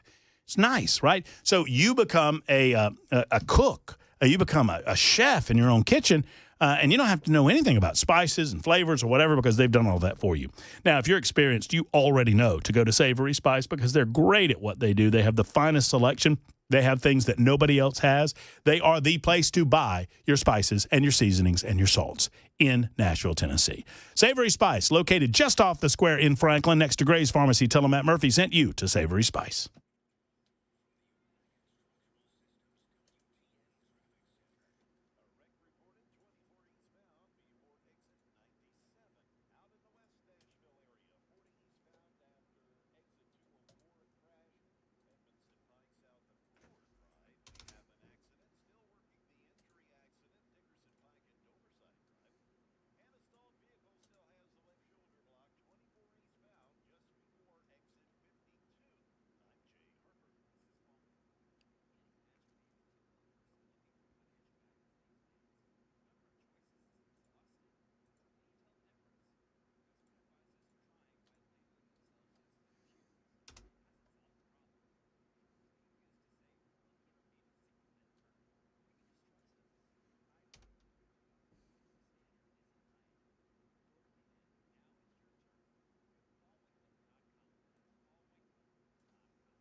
So now's the time. March is here, and it is time to go ahead and get it on your calendar. I'm talking about Jeff Eddy and Efficient Heating and Cooling. Let them come out and maintenance that AC unit. I understand that maybe you've turned it on once or twice so far this season because we've had some unseasonably warm days, even in February. But you've not run it with any regularity. Well, let's get it clean before we do that. Let's get it maintenance. You never are charged over $125, no matter how many units you have on your residential property. And oftentimes it's much less than that. That's the upper cap, right? Jeff Eddy wants to keep those prices low because he wants to encourage you to get the AC taken care of. The AC is vital in the South. And friends, I want you to go with Jeff Eddy and Efficient Heating and Cooling. EfficientHVAC.net. That's EfficientHVAC.net. Or call 615-784-4424. 615-784-4424. Call my man. He's an Elite Pro partner with Rheem, and he can assist you with the AC. It's Jeff Eddy and Efficient Heating and Cooling. President Trump says tariffs on Mexico and Canada start tonight. Details on that and other top stories at 5:30 on Super Talk 99.7 WPTN. 4481 writes in and says, I don't want FOP. Bleep. I'm a Dapper Dan man. I'm a Dapper Dan man. I love any human being that can quote, "Oh, brother, where art thou?" Yes, sir. Anyone. Well, isn't this place a geological oddity? 2 weeks away from everything. I don't have Dapper Dan. I have FOP. If you want Dapper Dan, it'll take 2 weeks. Politics aside, George Clooney is genius in that movie. So man. good. He's good in a lot of things, and you got to forgive him his politics. But man, oh brother, where art thou? They turned him into horny toads. It looks like love that movie. Well, it looks like I'm the only one that's still unaffiliated. Is you is or is you not my constituency? He's bona fide. We can do the rest of the show. Ain't you going to press the flesh, Pappy? Press the flesh. Not one at a time in here. We're mass communicating. Mass communicating, Junior. Shake a leg, Junior. I ain't one to tell tales out of school, but you go sing in that man's can, he'll give you $10. That's a great movie. Great movie. Remember, Aloysius, he could only sign an X. That's right. Oh, that's some fine singing and playing. Anyway, we're mass communicating 4481. We're trying to. 27 after the hour. So I've come to an unfortunate conclusion regarding Freddie O'Connell and the Fairground Speedway. Okay. And it is as simple as this. And I could be proven wrong, and I don't have any inside information, but I've come to a conclusion. I believe that Freddie O'Connell and his administration, they are slow walking the Nashville Fairground Speedway deal. And by the way, I've thought this for a long time, and I have not said it for a long time because I am trying to give O'Connell the benefit of the doubt. I'm trying to give the mayor's office the benefit of the doubt.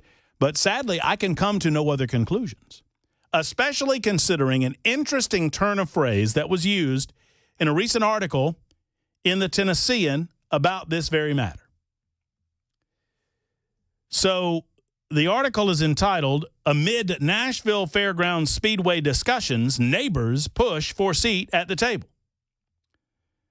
Let me read you from the Tennessean. While talks over the fate of Nashville Fairgrounds Speedway have yet to ramp up significantly in early 2025, surrounding neighborhood associations are voicing concern about whether they'll have a seat at the table. Though the Nashville Fair Board and Bristol Motor Speedway struck a deal to renovate and lease the historic racetrack nearly 2 years ago,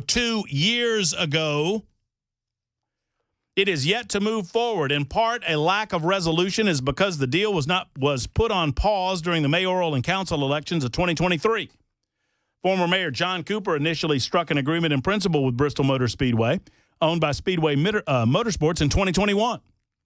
Discussions have been ongoing since the mayor's office changed hands, with Mayor Freddie O'Connell telling the Tennessean Thursday they don't appear to be escalating in urgency. Instead, O'Connell said other issues like the expiring lease and professional services agreement between Nashville General Hospital and the Meharry Medical College have been higher up on the list of priorities to resolve since the start of his term. He also had to befuddle and confuse the taxpayers with this transit bill, bilking more money from their sales taxes. He also had to focus his energy and concentration early this year in planning to raise your property taxes. So those were higher priorities. Have you begun to notice? And look, Freddie comes on this show, and if this squirrels the deal, that's fine. No pun intended, because I think Freddie looks like a human squirrel. But anyway, have you noticed that this administration, when they don't want to do things they don't want to do, they don't say that they're against them. They just put them on the back burner repeatedly and repetitively in an effort to make them go away. He's done it with Fusus. He's done it with LPRs. And now he's doing it with the Nashville Fairgrounds Speedway, and has been since he's been mayor. Mr. Mayor, can you not chew bubble gum and walk at the same time? Can you not handle more than one issue at the same time? This is an absolute no-brainer. Let me tell you why I'm so passionate about this. I've only been here 3 years, but I believe that I've tried to sink my teeth into the fabric of the culture of this city. And the Nashville Fairgrounds and the Speedway is a part of the genesis of this city.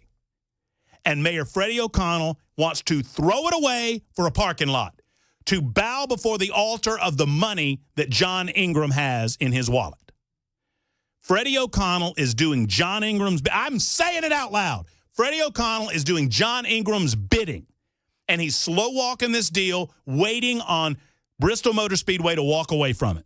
And as soon as they do, he's going to sell that property and destroy that speedway. Watch what I'm telling you, unless we rise up, unless we do something about it. You want to talk about urgency? I want to create urgency right now. What about you?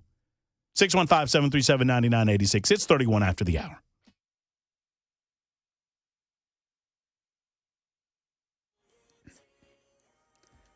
I'm Ken Weaver with your top stories, tracking the potential for severe weather tomorrow night. Got the timeline during the full forecast and traffic in 5 minutes.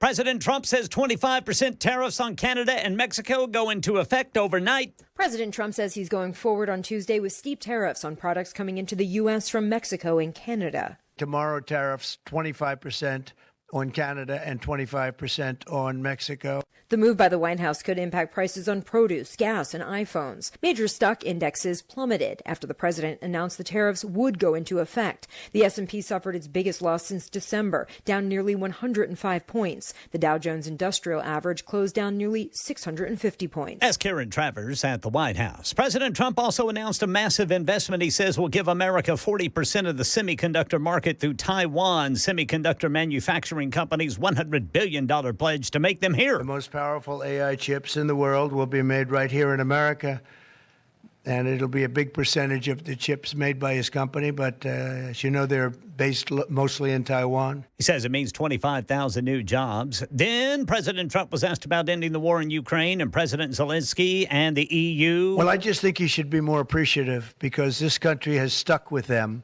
through thick and thin. We've given them much more than Europe, and Europe should have given more than us. Furthermore, he said he thinks the war's going to go on for a long time, and he better not be right about that. That's all I'm saying. Prayer vigil for Pope Francis. The 88-year-old pontiff back on a ventilator at a Rome hospital after a setback in his pneumonia recovery today. He was unable to breathe on his own twice. Turning to sports, Jimmy Johnson has announced his retirement from Fox Sports after being part of its NFL coverage for 31 years. And I'm getting some breaking news alerts that the U.S. Senate has confirmed Linda McMahon to lead the Education Department, part of President Trump's second-term cabinet. That's the latest news. Traffic and weather next.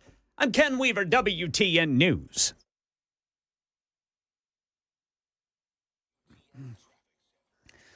See a stalled vehicle on the left shoulder, 24 eastbound, right before Murfreesboro Pike. Traffic is slow, even though all the lanes are open, because you got that get over law here in Tennessee. And looks like a crash 40 eastbound after White Bridge Pike, Briley Parkway, reported by police, then 40 westbound after Charlotte Avenue. Traffic every 10 minutes every morning on Super Talk 99.7 WTN.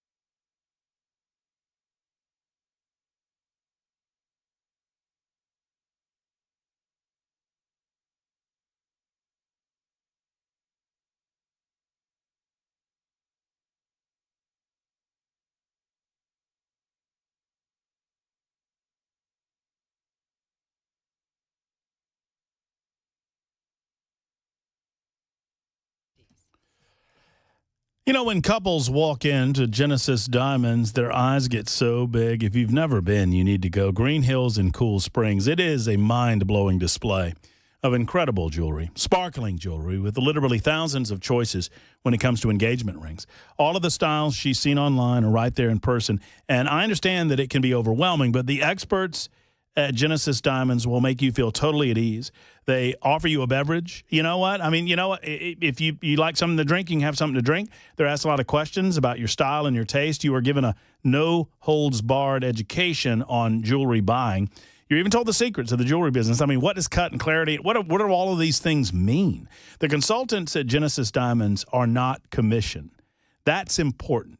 They're not retail clerks. They are experts, truly.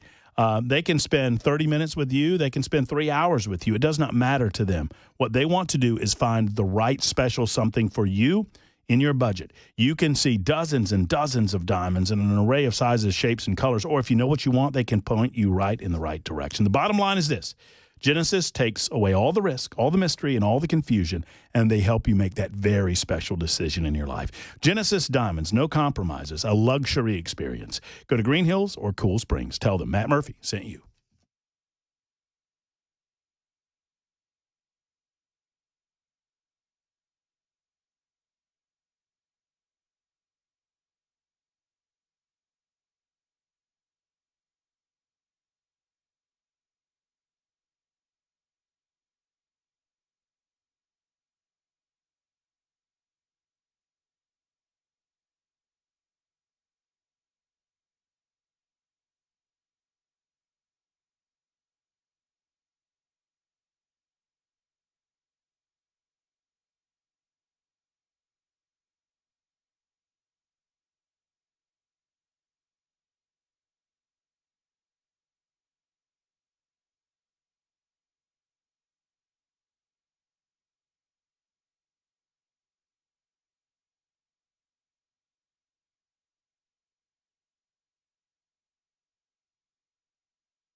I feel like we didn't advertise for the Dan Bongino show until he became the deputy director of the FBI. Does anybody else get that feeling? Yeah, I kind of thought that was mighty convenient. I mean, yeah. I mean, I'm just,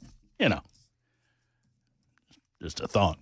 615-737-9986. 615-737-9986. So let me just, before I go back off on Freddie O'Connell and what they're doing, I mean, I see what they're doing. I hope that you do as well.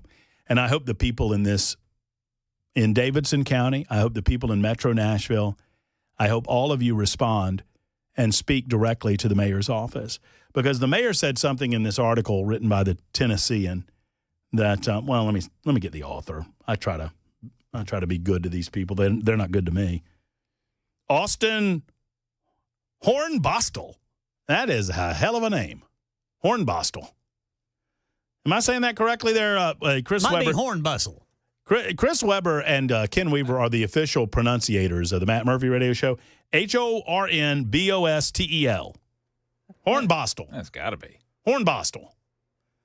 Austin Hornbostel. Hello, my name is Austin Hornbostel. I think it might be Hornbustle.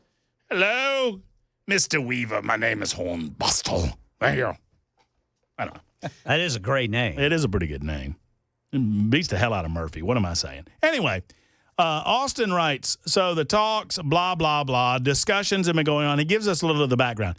So if you don't understand what's being offered here, Bristol Motor Speedway has offered to sink $130 million into the overall operation of that track. $130 million. And all they want is a 30-year lease. And they are responsible for cost overruns of operation. They're going to revamp the track. They're going to rebuild the track. They're going to rebuild the stands. They're going to rebuild all of that. They're going to bring a NASCAR race to Nashville. Like, not a lower level. I mean, and I understand that some people don't want that. They're not going to add to track weekends. They're going to add one weekend to the track. Right now, the track is committed to 9 weekends a year. I think that's right. 9 weekends a year, and they're adding one. They're going to improve sound abatement. In other words, the people that are worried about sound around the track, the sound or the noise levels are going to get better. They're going to get lower. They're going to improve the sound abatement at the track, not increase it. So this is an absolute no-brainer, not just for that track, but for the area.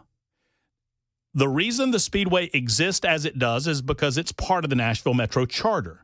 It is included in the charter that you have to have a speedway there. Now, they also included that you have to have a fairgrounds there, and they moved the fairgrounds, but that's a different story for a different day. This is a part of the fabric of this city. There has been a track at that location since 1904. We've been running automobile races since, I think, 1958. The greatest of the great. If you care anything about this city, if you care anything about auto racing, if you care anything about our community, that is a gem. And I'm pointing in that direction for no reason other than, I don't know why I'm pointing it. I think it's in that direction, actually. I think you're pretty close. Over there? I think it's in that direction, Okay, yeah. sure. One way or the other. No, that's right. That's south, isn't it? Yeah. Yeah. Okay. This agreement is an absolute no-brainer for the city. It is a no-risk agreement, so much so that the Fair Board agreed to it. And the Fair Board would probably prefer for there not to be auto racing out there, but there is. Why then are they slow-walking it? They're slow-walking it because of John Ingram. John Ingram, if you do not know, owns the Nashville Soccer Club and owns Geodis Park. He is building condominiums right next to Geodis Park because Geodis Park does not pay for itself. John Ingram does not want the competing entertainment dollars, and he wants the parking space. He can't have Nashville Fairgrounds Speedway because it's in the charter. So he either has to, A, amend the charter, and the only way to get that done is to, B, make Bristol Motor Speedway go away. I'm just telling you my analysis of this. I don't have any inside track, but I know a stink when I smell it. And I can smell what Freddie O'Connell's stepping in. So you come on the Matt Murphy show and, we're going to get to it. We've got other priorities. Well, if you can't handle all the priorities that come across the mayor's desk, what are you doing, buddy? What are you doing? What are you spending your downtime doing? So this is where we are. It's a circular situation that's going on. Because I was at Geodis Park, ironically enough, a public discussion period for the entire public to come together and speak pro or con of this Bristol Motor Speedway deal happened last year. Or I guess it was it 2023 now? And the now mayor can say all he wants that, well, we got to talk. And along with Bristol Motor Speedway, O'Connell said he's engaged in discussions with the Fair Board and Nashville Soccer Club owner John Ingram. What the hell does John Ingram have to do with this? That's the line in the story that interests me the most. What does John Ingram have to do with this? John Ingram owns Geodis Park. John Ingram should welcome a revamped speedway. If he wants to keep that speedway there, he would be the number one. So either one of two things is going on. And, John, you're welcome to call the show anytime you want. I appreciate your park. I appreciate what you've done to the city. I appreciate the money you've sunk into that. But you did so knowing that there was a speedway next door to you. And you knew that that speedway was a part of the Nashville Charter. And you cannot wait to get your grubby little hands on it. If John Ingram didn't want to destroy the speedway, he would be the number one fan of this deal. Think about it. Right now, it's a blight. Look, I love the speedway the way it is, and I appreciate the history of it, but right now, it's not feasibly functional for the road, down the road. If the speedway remains as it is, the speedway will cease to exist in 3 years, which is exactly what John Ingram wants. He wants it to fall into disrepair. He wants it to fall fallow, and then he's going to appeal to the charter. He's going to get the charter changed, and he's going to buy that property. He's going to turn it into parking lots or condominiums.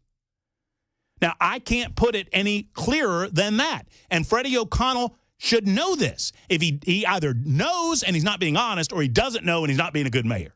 And he gets to pick which. Right now, there's this concern about what the neighbors have to say about all of this. And that was the tone of this article. What do the neighbors have to say? Neighborhood associations for the Wedgwood, Houston, Chestnut Hill, and 12 South neighborhoods all signed on to a letter which was sent to O'Connell's office and the members of Metro Council asking for input into this. Well, what more input do you want? They've had multiple meetings. There's been community engagement. A year and a half ago, in July of 2020, I was at this event. In July of 2023, there was a community meeting about the renovation. So you have all the community meetings, you canvass the community and get community support, or at least get the temperature of the community, and then you hand it to the mayor's office on a silver platter. They do nothing with it. The Fair Board passes it. The Metro Council does nothing with it. The mayor does nothing with it. They wait for a year and a half. There's been all of this community involvement. Think about this for a minute. There's been all of this community involvement.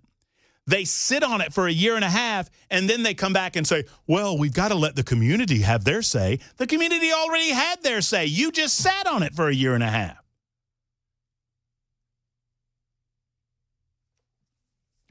In the meantime, is anybody speaking for the history of this city? I mean, I'm the new guy here. Does anybody care about this city's past? Does anybody care about its future? There's a $130 million investment sitting on G and waiting on O, just waiting on the green light, that will cost the taxpaying citizens nothing, that will improve that community. Have y'all been over there lately? There's Geodis Park and, well, gosh, let's just say it could use the money. And I'm ready. Let's go. Where's the mayor? Can't figure it out, Freddie? Not a priority for you? It makes sense that it's not a priority if the goal is to make Bristol Motor Speedway go away, because then you get to say, ooh, we were going to do something, but they went away.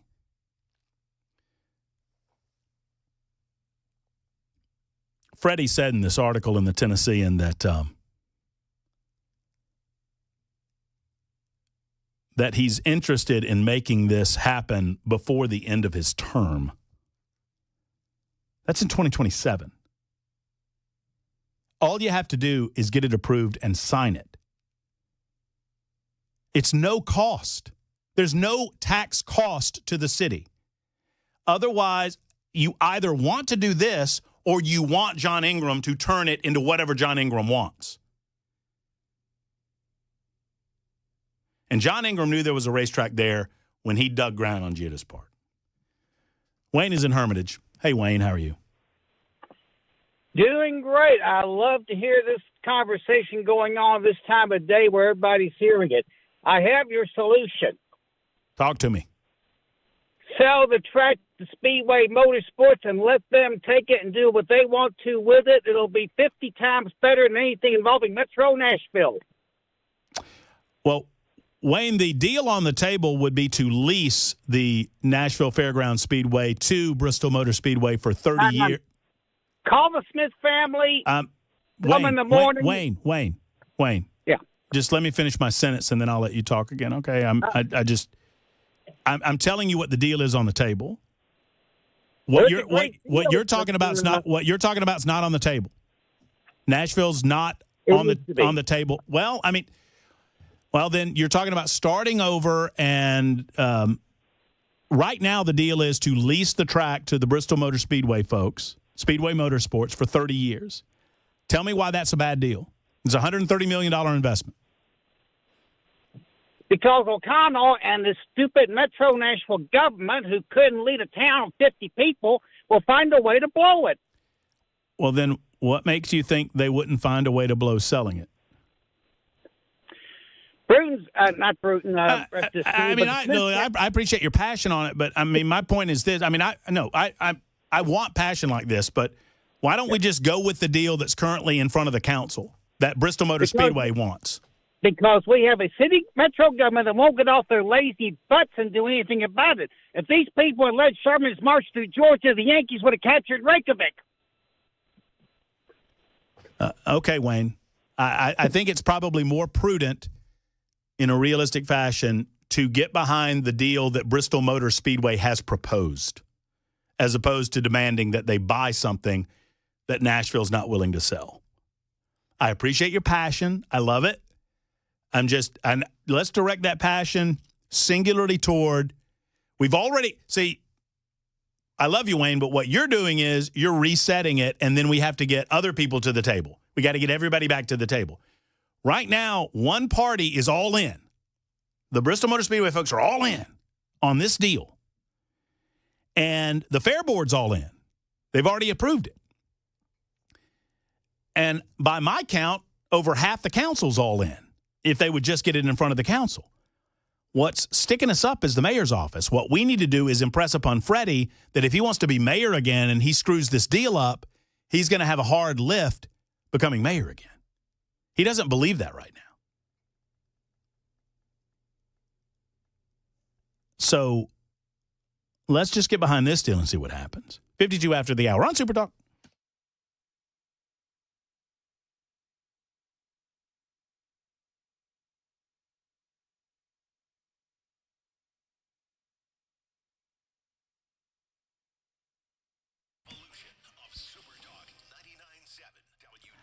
You know, it's simple as this. When you want professional grade equipment, you go where the pros go, right? Because they understand the difference between, that stuff that breaks down and the professional grade. Well, Dickens Turf and Landscape Supply is a great example.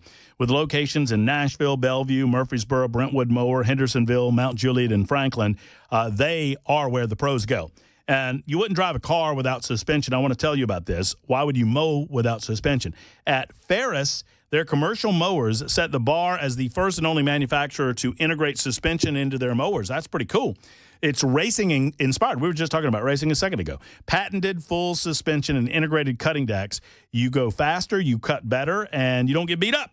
Ferris holds 16 separate patents just around their suspension technology. They're really good at what they do. Ask them about the Ferris ISX 3300 commercial mower. It features the turf industry's most advanced independent suspension. It's all about the ride. It's all about the cut, and you can find it all at Dickens Turf and Landscape Supply. Don't forget, spring is here, and it's time for fertilizers and seeds and emergence and pre-emergence to go down. You can find all of that at Dickens Turf and Landscape Supply. Go to DickensSupply.com or one of their many locations. Tell them Matt Murphy sent you to Dickens Turf and Landscape Supply.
Canada talking things over ahead of midnight deadline for tariffs. We'll tell you about it at 6 on Super Talk 99.7 WTN. Yes.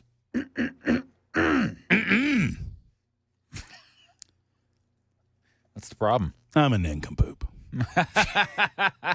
What you talking about, Brother Murphy? You know, part of me appreciates this because I get on a toot and I get real passionate about a subject and I just go off and I can't help myself. I'm a true believer and I can't help myself. And I run roughshod over the established segment that we have at 5:38 in the afternoon called Nincompoops in the News. Mm-hmm. And that's my failing. Well, sounds like you might have been talking about a couple of nincompoops. Well, I think I was. But I take some solace out of this, man. That, one, whatever nincompoops you had lined up, and I'm sure they're great ones, we're going to get to do live tomorrow at Nashville Palace in front of an assembled crowd, and we'll get a crowd vote. Yeah. So this builds up excitement. Number two, at least I can say that we've established the segment enough that these super texters were the ones that told me. Very nice. Multiple super texters said, where the hell's our nincompoops? Murphy, if we got 3.5 hours to listen to you rant and rave like a nincompoop, we want to hear the nincompoops. Man, I had a good one, too. Save it for tomorrow. I'd probably forget about it. Well, good. Well, hand it to me then. I need one for tomorrow. Jack Johnson is no nincompoop. He is standing outside of our door like one, though, and he will be in presently on Super Talk 99.7 WTN.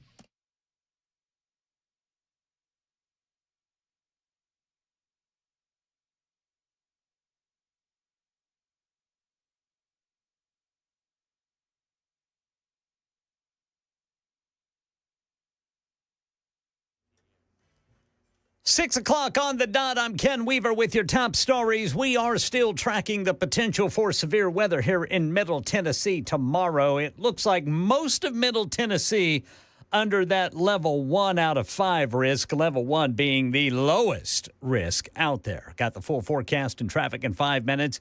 Stocks taking a dive on this announcement from President Trump today. Tomorrow, tariffs 25% on Canada and 25% on Mexico. Taking effect overnight. Meanwhile, Canada talking things over with that deadline looming. This is Canada's Minister of Foreign Affairs saying all diplomatic means have yet to be exhausted. Our efforts are still ongoing.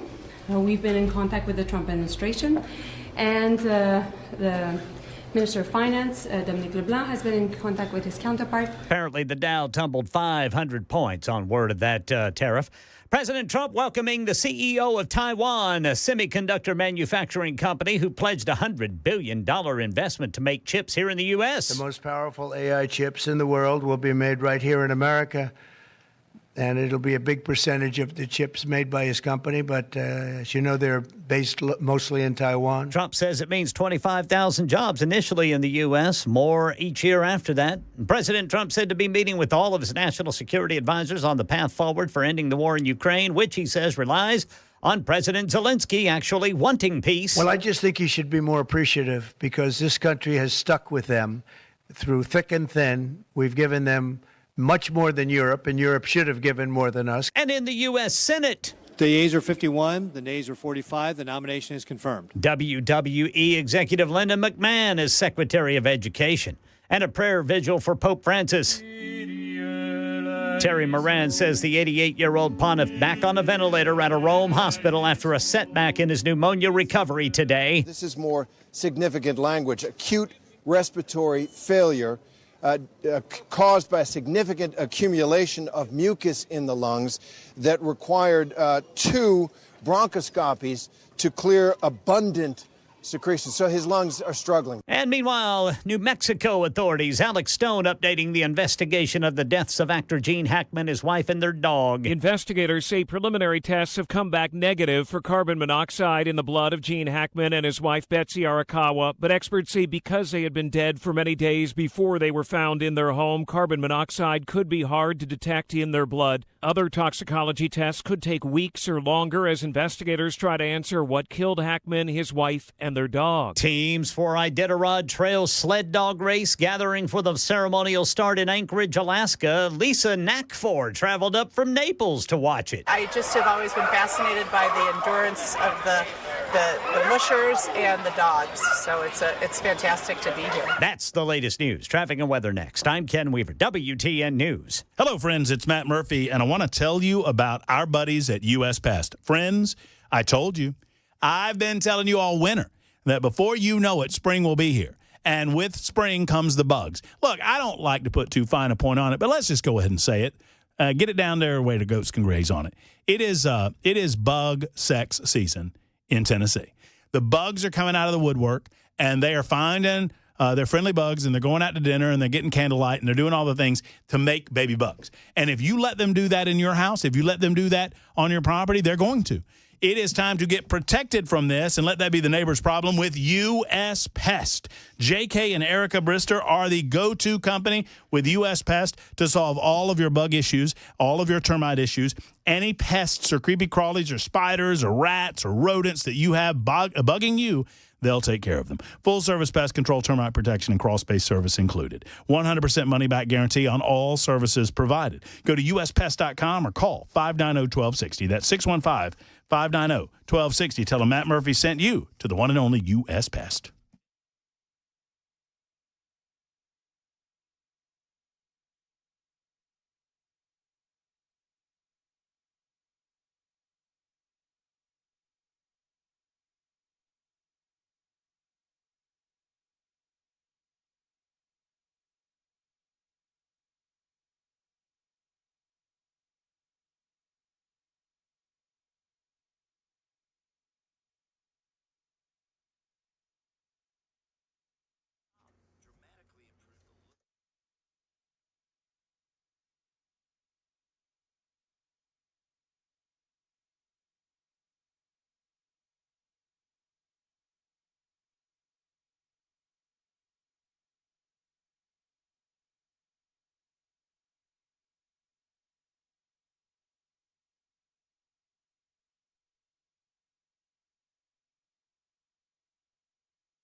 All right, the only crash I'm seeing impacting travel on the interstates right now is going to be 165 northbound at I-440.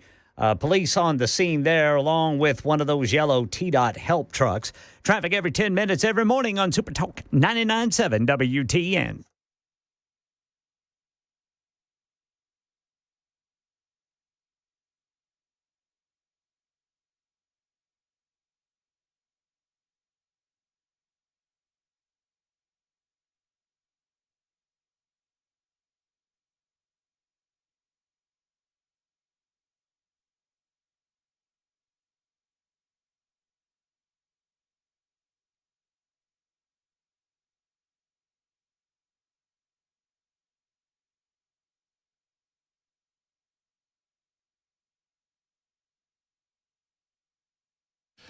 All right, here we go. Super Talk 99.7 WTN. So a big special double platinum edition of Nincompoops in the News will be tomorrow on site, Nashville Palace, during the Matt Murphy portion of the broadcast day at 5:35 with Ken Weaver on site, with Chris Weber on site, and with Matt Murphy, of course, on site. Doors open at 3. The show officially starts at 6, but the pre-show will be gearing up at around 5:30 or so. But we expect you, and I have protected my head of hair adequately. You know, I've been growing out the locks for Trump for 366 days. The big haircut's coming tomorrow. Noah Peters, who appeared on I Can See Your Voice, he was also on American Idol, who is known as the singing barber out of Benton, Tennessee, will be my barber tomorrow night. He's never seen my head of hair, so who knows what he's going to do with it. He's going to bring the clippers out. That's what he's going to do. He's going to bring the clippers, but not the buzzers, because I think I'm safe from the buzzers. Y'all better call family and friends if y'all want me to get a buzz cut, because I think I'm safe. Y'all are going to have to sell about 300 more tickets. Although we've got plenty of folks coming. There's plenty of space available, and the fire marshal has not shut us down yet. So I'm comfortable that I will be getting a haircut, but not a buzz cut. That said, tickets available, 997WTN.com. The entire crew will be there. In all seriousness, it'll be a lot of fun. And all of this is designed to lead up to Donald Trump's address to a joint session of Congress. Don't call it a State of the Union. It's the first year of a presidency, so we don't call it a State of the Union there. But that's what it is in essence, and Donald Trump is well prepared to deliver those remarks. And he's already warned us, not warned us, he's alerted us that tomorrow is going to be Firework City. So we're very excited. Hang out with your friends. It's our first opportunity to hang out since election night, which is pretty cool, too. Now, I would invite our next good friend, our next guest and good friend to the proceedings at Nashville Palace. But I know that he has a pre-existing obligation. We're going to talk to him about that in just a moment after we discuss what's going on in the General Assembly. He is Senate Majority Leader Jack Johnson.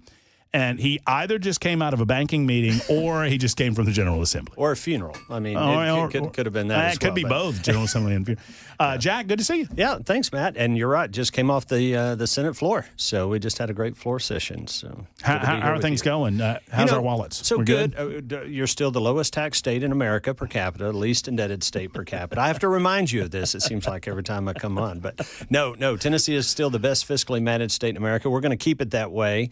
This year's been interesting because we had the special session and then we pivoted right back into regular session. So it's unusual, but we're underway and we're doing the people's business. It's almost as if the powers that be designed it this way. Typically in a General Assembly, some of the bigger issues you kind of build up to those issues. Yeah, and procrastinate. They get pushed to the you end. kind of get pushed them away because you know that once that issue gets taken up, it's going to take all the oxygen out of the room in both the House and the Senate. And in this year, I don't know. I'm assuming it came from the governor ultimately, but it was decided that the best course of action was to go ahead and dedicate a special session to the biggest elephant in the room, the Education Freedom Act. And that passed, and that's ready to get going next fall. And I'm assuming that all of that is happening as we speak. That's right. The governor called a special session, and there needs to be, we call them extraordinary sessions. I mean, that's the actual kind of legal term we use, and they should be.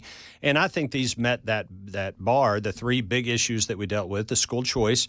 The department does need time to get that in place and all the mechanisms in place so that it can be administered for the coming school year. Obviously, the disaster relief for Upper East Tennessee was time sensitive. And then the immigration stuff we did with the Trump administration, they're not wasting any time. So we want to make sure that Tennessee is fully prepared to cooperate with them. And over the last year or two, I just want to ask you generally about this. I know that you take exception with some of the assertions from some of the backbenchers that the General Assembly was not doing enough on the illegal immigration front. And your response to me was always a version of, and I think it's well said, there's only so much we can do. That's right. With Joe Biden in the White House. And as long as we have an administration that absolutely refuses to do their job, it's pretty impossible for us to do our job. What's your response now that we have a new administration in town and some new legislation from the General Assembly to address this? Excitement that we're finally going to have a cooperative partner in the federal government in helping us deal with this. You're right. In the 4 years of the Biden administration, now I was there under the first 4 years of the Trump administration, then I saw 4 years of the Biden administration, and now we get another 4 years of President Trump. And when you have a president that just lets the border be wide open, let people come in really without any obstacles at all and just freely come across the border, and then they distribute themselves out into the country, you as a state, the only thing you can really do is try to demagnetize your state, is just make sure they know when they come across that border and they're talking amongst their friends, where are you going to go? Well, whatever you do, don't go to Tennessee. That's kind of the message we're trying to send. Opportunity's not there. Jobs aren't there. That's exactly right. And I think we did that as effectively as possible. But where the rubber really meets the road, though, Matt, is when especially those who not only have committed a crime by coming into our country illegally, but then once they're here, they commit additional crimes. Violent crimes in some cases, sex trafficking, murder, drug dealing. You could go on down the list. And so our law enforcement, brave men and women in law enforcement, encounter these people, and they arrest them, charge them, depending on what happens. And if it's something that ordinarily they would be released back into society, the way the system's supposed to work is they call ICE. ICE comes and picks them up, and they get deported. Well, that wasn't happening under the Biden administration, and so your hands are somewhat tied. now we know that that is going to happen. And so states like Tennessee that are ready to pounce on this and be very, very fully cooperative partners with the Trump administration, we have an opportunity to really get, starting with the most violent and then working from there, get these folks out of our communities. There's another step that the legislature is taking as well, and you kind of do this knowing that you're getting us into the court system, and that is challenging whether or not it is an obligation of the state of Tennessee to publicly or to spend public taxpayer dollars educating children of illegal aliens. Or, I mean, one would assume that they come with their parents illegally as well. Just speak to that and knowing that this is eventually going to get to the courts, right? Absolutely. So there was a United States Supreme Court decision, 1982. It's called Plyler v. Doe. That was the name of the court case. And it came out of Texas, actually. And because Texas passed a law, and I think I have this right, more or less, at a high level, it said that, look, we will provide an education to these kids who are in the country illegally, but they need to pay tuition. They're not in the country legally. And so if we're going to allow these kids into our schools, then we're going to charge the parents tuition. That got struck down by the Supreme Court, and the Supreme Court in 1982 said, no, you have to provide a free public education to these children, regardless of their legal immigration status. Well, we believe that the dynamics have changed, the situation has changed. We certainly have a far differently comprised Supreme Court right now, and we believe that should be revisited by the Supreme Court. So my good friend, Senator Bo Watson from Hamilton County, has filed legislation that says districts may charge tuition for children that are in the country illegally.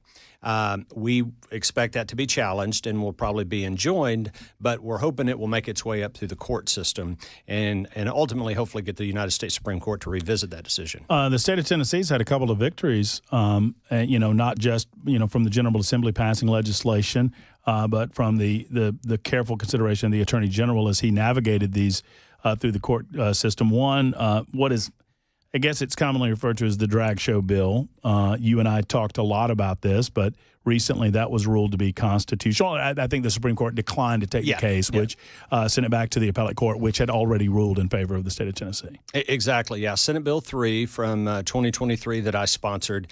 Your listeners will recall there was a rash of videos that were circulating of what people were dubbing family-friendly drag shows or family-friendly entertainment. And then you'd see the video, and this is anything but family-friendly, sexually explicit, nudity, simulating sex acts, things like this in public parks, in schools, in restaurants that are open to the public. And so there was a huge outcry, rightfully so. And so I sponsored that legislation that said, if you're going to have that type of entertainment, it has to be in adult-only venues, has to be age-restricted.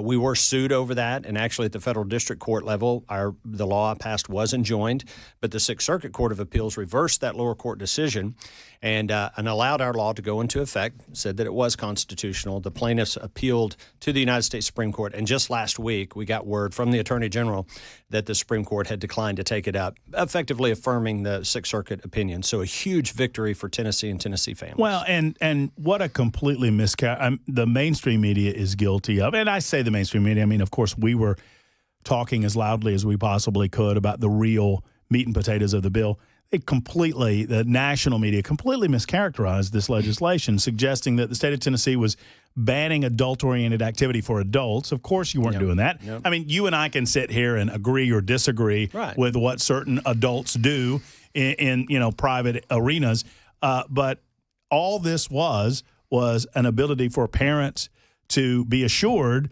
that their children were not going to be exposed to adult-themed, obscene activity in their child's presence. That's it.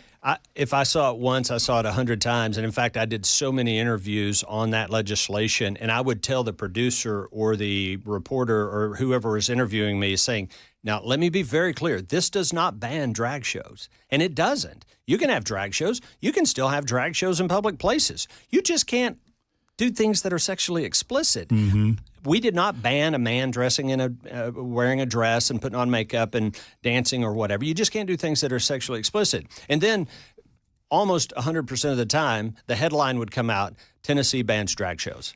It occurs to me, and I've said this in the past, why in the world these performers desire to do this so much in front of 8-year-olds, you never hear about these drag shows going off at nursing homes, right? You never hear about these types of performances at the senior living facility. It's just an observation. I just don't understand why they gravitate toward the children so much. I don't know. If I knew any better, I would think that there was something behind that. But anyway, there was another Supreme Court victory too, the transgender victory that happened last couple of months, I believe, affirming Tennessee's ability to restrict transgender surgeries for underage children. So that law is in effect right now. Now, that one the Supreme Court did take up, and we had oral arguments on it. Okay, so I guess it's not been decided. Yeah. We don't have the decision, but your point is accurate, and that is that our law is in effect. It was partially enjoined at the district court level, but again, the Sixth Circuit reversed that injunction and allowed our law to go into force. So it is in effect right now. Kids are being protected from that in Tennessee. The plaintiffs appealed to the United States Supreme Court, and we await that decision, but we are hopeful and cautiously optimistic that they will allow the appellate court decision. I don't know that some of these issues have gotten over to the Senate side, so forgive me if they've not, but we've talked to several House members, to include our good friend Representative Scott Sapicki, about some education legislation. I'm just curious where you are on a few of these things. Sure. Scott is big. He's made the case for additional recess in our school systems. I love it. I mean, I love the fabric of the concept that kids need outlets, they need play, they need that social interaction. That is a part of a healthy learning environment. You're in agreement with this? 100%. And in fact, it's one of those cases of the pendulum swinging too far one way to the other. And I think well-intentioned, but advocates in the education field became so focused on reading and literacy. And these are incredibly important things. I'm not dismissing that. But they just kept nibbling away at recess and PE and physical activity time. And especially for those young kids, that there's some school districts right now that are giving, a 7-year-old or an 8-year-old 15 minutes of physical activity during the course of a 6.5-hour school day or whatever it is. That's crazy. So we do need to get back. The legislation as filed would require 60 minutes. That might get negotiated down a little bit, but I'm 100% support of that. And then the other education piece that comes to mind is the cell phone bill. Yep. Which there are school systems in the state of Tennessee that already have limited access to cell phones during the school day. I saw an article, I believe, in the Tennessean today or yesterday that indicated that the students have adapted. They didn't like it. I don't expect them to like it at first, but they've adapted. Generally speaking, are you in favor of this as well? I am, and the only thing I would point out, and to be clear, I'm going to vote for the legislation, and I think that there's still some negotiating going on there. But I do want your listeners to know districts can already do that. You said districts are already doing it. So this will be a state mandate forcing districts to do something they can already do. I think it's important enough that yes, I would vote for it. But again, for folks that are calling us, why aren't you calling your school board members and asking them to adopt that policy? Because they could already do that. I appreciate that approach. I mean, because I like a senator or a representative that is loath to take over what is ultimately a local responsibility. And, only when that need seems to be really, really pressing should we. Well, I asked, it wasn't someone from Williams County. It's a good friend, but it's a school board member from another county. And we were having this conversation, and they were lobbying me on the bill that I should support it. I said, well, why don't you do it now? And they say, well, because we get pushback from parents. I said, they want to blame you guys. I said, you just want us to be the bad guys. And to this person's credit, they said, yes, we do. We want you to have statewide policies. But you know what? And that goes to the point that if there are enough of those school boards around the state that have that position, then fine. You guys be the bad guy. Yeah, no, and again, I'm fully supportive of the bill. It probably no harm in it being a statewide policy, but I just wanted to acknowledge that. Andy is a bad person. Did you don't have the super text lineup, do you, Weber? I do not. Andy just said that I don't think you look a single thing like Andy said you look. Oh, no. Well, it's probably He's watching on Super Talk TV. Okay. He said that you look like Philip Drummond. Do you know who Philip Drummond is? I do. You are much more handsome fella than Philip Drummond. I'm just saying. I've been called worse. I've been told I look like a lot worse. So what you talking about, Andy? I won't take that as an insult. You see what I did there? What you talking about, Andy? You see what I did there? 22 after the hour. Hey, I want to ask you about an issue local to Williamson County, but one that came to my attention while I was listening to Dan Mandis this morning, and I thought you might be somebody that can explain some of this to me. There's apparently a pretty big meeting and a pretty big vote. There's a little something going on in Williamson County happening in Williamson County. Let's talk about it next. It's 22 after the hour on Super Talk.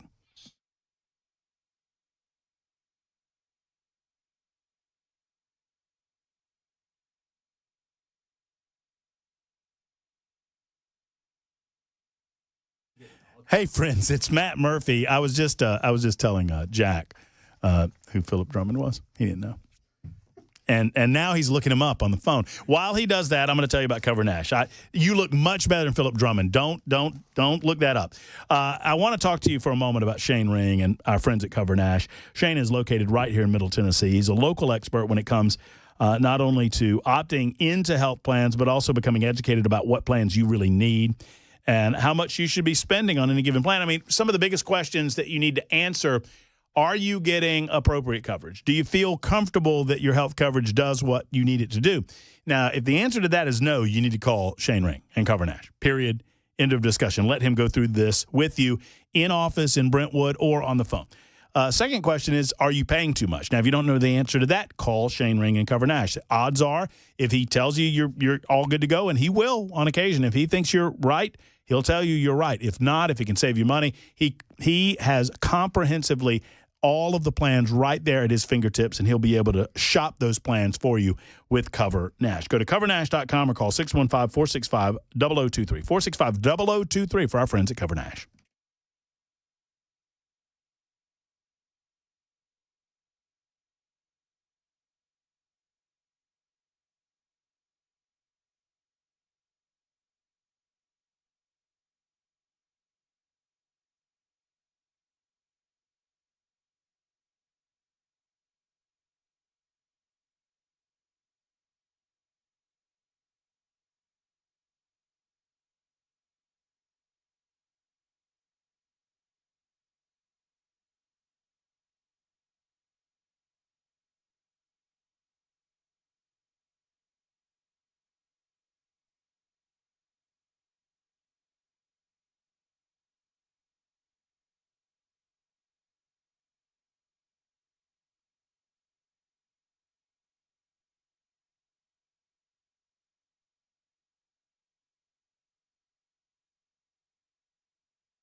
Tennessee set to resume execution of condemned killers, and Dolly Parton has a broken heart. just made a heartbreaking announcement. I'll have it for you at 6:30 on Super Talk 99.7 WTN. Thank you much, Mr. Ken Weaver. It is 27 after the hour. Not a lot of time to talk about this last subject, but I do want to get into it with our good friend, Senator Jack Johnson, who is Senate Majority Leader, of course. And Jack is down there in Williamson County, and it's my understanding, I did not have a lot of knowledge about this. Thank you to Dan Mandis for bringing this to my attention, that there is a big meeting that will involve a pretty big vote tomorrow. Just tell me about this. This is an organizational meeting for Williamson County Republicans. That's right. Pursuant to the state Republican Party bylaws, if a county has an organized county-level Republican Party, and most counties do, not all, but most counties do, they have to hold a reorganization convention every 2 years.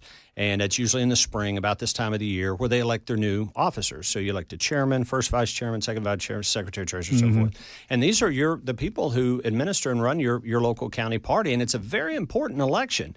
And in Williams County, we've got two slates of candidates, and there's a lot of interest in the convention. I think people have some very strong feelings about their future leadership, and so that's all going to take place tomorrow night at the Cool Springs Marriott. It's my understanding, and I don't know how much you know about this or are aware of it. I know you're involved in Williamson County politics, so you probably are aware of it, that there's a segment of the leadership that wants to change the way Williamson County residents vote in their primaries? That's correct. Yeah, the county party has the authority to either call for or not call for a primary for your local races. This would be your county mayor, your sheriff, your county commission, county trustee, county clerk, all those county level offices. And, of course, historically, for as far back as I can remember, you have primaries. You have a Democratic primary. You have a Republican primary. That's held in May. And that's when people go and vote for who they want to be the Republican nominee for county mayor or sheriff.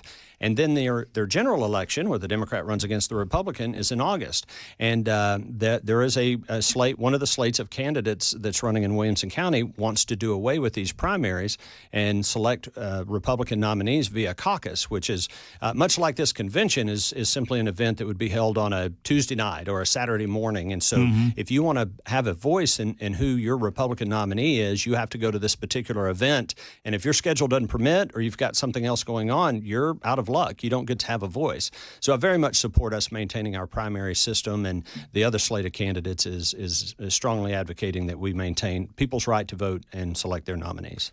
So if you go to a caucus system, you have to be present in person. Yes, absolutely. So if you're in the military, you're out of luck. If you're a police officer, and that happens to be when your shift is, there's no absentee caucusing. No, I would suppose you have to show up, be there in person. And if what's the reason? So the argument that they want to switch. The argument is made that they want to make sure that there are not Democrats crossing over and voting in primaries, and that is something. That's why I've long supported party registration. And I think we are moving in that direction in Tennessee, meaning you have to actually be a registered Republican in order to vote in a primary. Some people refer to it as closing primaries. I prefer to use the terminology of party registration. Many states have this. Tennessee is what we refer to as an open primary state. Let me tell you, I would be in favor of, whatever you want to call it, party registration or closed primaries, and I would also no longer vote in primaries. I would not register as a Republican. I mean, I'm just being honest. Yeah, I would not register as a Republican because I'm not a Republican, and I wouldn't think that it was right. So while I would recognize that would – I understand these are party functions, and if I have that much concern about it, then I can create a third party, grow that third party, and present ourselves as an alternative. And have your own nominee. And present ourselves as a Republican and a Democrat. That's exactly right. And at the end of the day, Republicans should be the ones choosing their nominee. And I'll throw in another complicating factor. If there's someone who's been a lifelong Democrat and they finally get so fed up with Nancy Pelosi, Chuck Schumer, Joe Biden, Kamala Harris, AOC, whoever, and they say, I'm just tired of this. I don't want to be a Democrat anymore. I'm going to switch and become a Republican. Well, hallelujah. We should welcome that, and we should welcome these people into our party. I'm just saying you should have that revelation more than the day before a primary. You should have to go and register and attest that you are, in fact, a Republican. Like a 30-day, 60-day window. 30 days, 60 days, something like that. Not make it something that's difficult to do, but you should have to register in order to vote. And to me, that solves the problem, and I hope we get there in Tennessee. That feels like the common sense solution to the issue, not a caucus system That there's just a lot more peril with that. Jack, we're going to leave it there. We'll continue the discussion on the other side of the news, but thank you for making us aware. And anybody that's going to the Williamson County thing, y'all vote early and then get your butts out to Nashville Palace. There you go. And see you get your haircut. And see me get my haircut. There you go. There's Jack Johnson. Thank you, Jack. Senator Jack Johnson joining us 32 after the hour, a little bit late for the news. Here's Ken Weaver.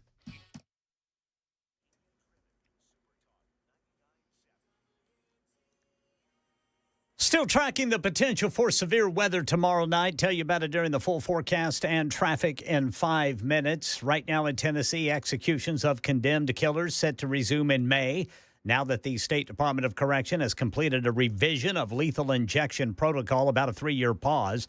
Cell phones closer to being banned in public school classrooms. State lawmakers in the State House of Representatives overwhelmingly approved it by a vote of 80-10, with one lawmaker abstaining.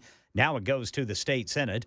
The next hearing on a bill in the State House imposing stricter regulation of the vaping industry set for next week. The proposal imposes a 10% tax on vape products where users add their own liquid to the cartridge and bans products that are not FDA approved or approval is pending.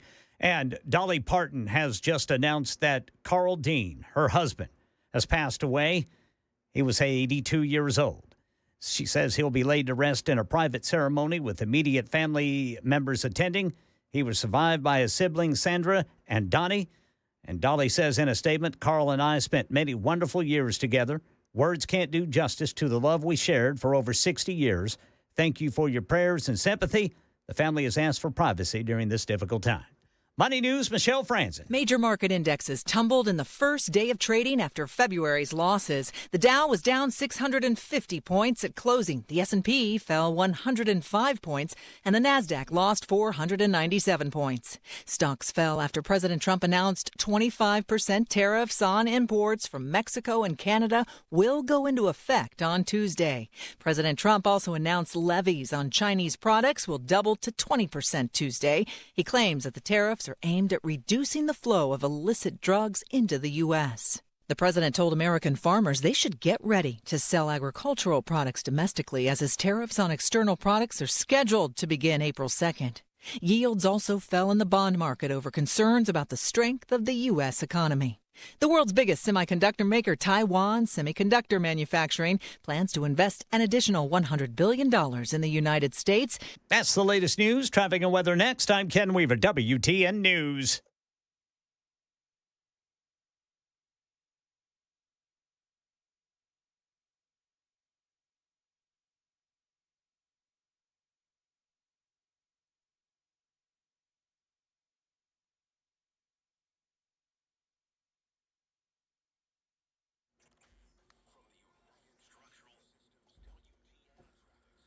All right, got a stalled vehicle blocking the left lane. This is going to be 24 eastbound at Harding Place. Traffic every 10 minutes every morning on Super Talk 99.7 WTN.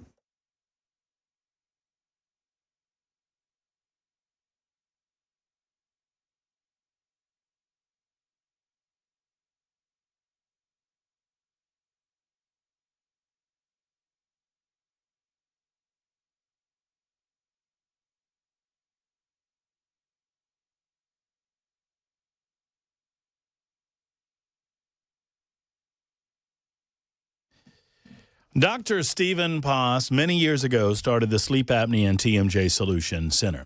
Over the years, he has with him Dr. Brian McLaughlin, who joined him last year, as a matter of fact, as another way to provide for the community that they serve. All of Middle Tennessee is well served by the Sleep Apnea and TMJ Solution Center. They have offices in Brentwood and Murfreesboro. Here's the deal, friends. If you're not sleeping well at night, if you don't feel like you have the energy you should in the morning, if you're waking up in the middle of the night, if you snore a lot, these could all be symptoms of sleep apnea. And if you have sleep apnea, that could be a major health risk for you, and it could be a major problem for your loved one because they have to listen to you snore all the time. Let's get a sleep test, and let's go to the Sleep Apnea and TMJ Solution Center.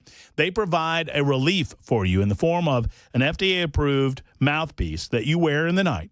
For mild to moderate sleep apnea, it has been a game changer for me, friends, because I wear one myself. I could never wear a CPAP. This isn't what that's about. It holds your jaw gently forward in your mouth and helps you breathe better. And when you breathe better, you sleep better, you get more energy in the morning. It's approved in most insurance in the state of Tennessee, and all you have to do is go to the website and Find out more. drposs.com, drposs.com. Go to drposs.com for the Sleep Apnea and TMJ Solution Center.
All right, it's time to flush the texts. I got a lot of them, and I'm going to flush them. You know, we used to flush the lines. Now we're flushing the text. There's probably a better name for this. I kind of like flush. I mean, we're flushing them. 615-737-9986. If you'd like to get in to the last 20 minutes of the show, you're welcome to do that. We're out and about tomorrow, Nashville Palace. Chris Webber will be there. Ken Weaver will be there delivering the newscast twice an hour. I'll be there as well, starting at 3. And we crank up the festivities around 6 o'clock with the rest of the crew. Chris Hand, Dan Mandis, Chad Benson. Our own Brian Wilson will be there as well. Joan Jones will be there. Ken Weaver will be there. I mentioned Chris Webber. I mean, and, you know, some of the other producers, I don't know. They might stop by. KGB might stop by. Mason Fleming. I don't know. I don't know who's running the board here. Someone has to be here. I believe Mason will be manning the board tomorrow. Well, sadly, Mason will not be out. We'll make you a plate, Mason. And then we'll eat it. And right. I mean, we're not bringing it back to you. We'll just make one in your honor. This is Mason's plate. Everybody grab a bite. I am as saddened as can be to learn, along with the rest of you, during Ken Weaver's newscast about the passing of Carl Dean. I was so confused when I first got to Nashville. I knew that Dolly Parton's husband was Carl Dean. But then I started hearing about Carl Dean, who was the mayor. And I was as confused as can be, as I thought I had no idea that Dolly Parton's husband was the mayor. And that is not the case. There was Carl Dean, the mayor, and then Carl Dean, Dolly's husband, who always he was always out of the limelight. He never wanted to be in the limelight, as the stories go. He made it very clear that he wanted to stay private in his life, and he did so. And Dolly, my goodness, Dolly's star shined as brightly as anyone else's in history, but the love between Dolly Parton and Carl Dean was just as bright. And it is sad to note that he has passed away today at the age of 82. Yeah, very sad. Very sad indeed. I will also say that while he has gone to say, you know, you get you get to 51 and 82 doesn't feel old anymore. I mean, it used to, right? You're like, boy, that's young. Yeah. When I was a kid, 70 was ancient, right? Mm-hmm. You know, and I think that's a byproduct of us living longer and a byproduct of you getting closer. Right, you're right. But 82, you know, it feels like it's gone too soon. But let me tell you something. Carl Dean, luckiest man on the face of the earth. Yeah. Have you ever heard? Somebody will correct aspects of this story, and if I get any aspect wrong, please tell me on the super text line or call me. But I think I have this story correct. That Dolly Parton was a fledgling young songwriter and singer in this town, and she had not been here that long, and she had to do her clothes, and she went down to the Wishy Washy. Somebody tell me where I think it was on Nolensville Pike, but I'm not sure of that. But she went to a laundromat close by whatever studios she was in, and it was called the Wishy Washy. Okay. And she was doing her clothes. And guess who was also doing his clothes? Carl Dean. Carl Dean. Now, if that's not lucky, I don't know what is, because you were in the right place at the right time, and obviously you caught the eye of the woman herself, and they were married happily, I guess, for over 60 years. They were certainly together for that length of time. So let me see. The statement is, Carl Dean, husband of Dolly Parton, passed away March 3rd in Nashville at the age of 82. He will be laid to rest in a private ceremony with immediate family attending. He was survived by his siblings, Sandra and Donnie. And this is a quote, and I assume that this is a quote from Dolly. Yeah, it's got to be. Carl and I spent many wonderful years together. Words can't do justice to the love we shared for over 60 years. Thank you for your prayers and sympathy. The families asked for privacy during this difficult time. Carl Dean dead at the age of 82 years old. Carl and Dolly never had children of their own, but they have a world of people mourning the passing of old Carl Dean. Dave said, "Is the Nash mayor going to wash with the rest of the sanctuary mayors?" No, I mean I don't think that the mayor of Nashville has any interest in any of that. You phrased that statement incorrectly, Matt. There's Carl Dean, Dolly Parton's husband, and Carl Dean, the guy who wishes he was Dolly Parton's husband. Well, you could spell that second Carl Dean a lot of different ways, considering the number of people that wish that. So, you know, one of the funniest things I ever remember hearing Dolly say is she was talking about how Carl was supported her throughout her career and stayed out of the spotlight, as everyone knows. But she said that he wasn't really a fan of her music at all. That he was more of a rock and roller. He was more of a rock guy. Yeah. And I just thought that's fascinating to me.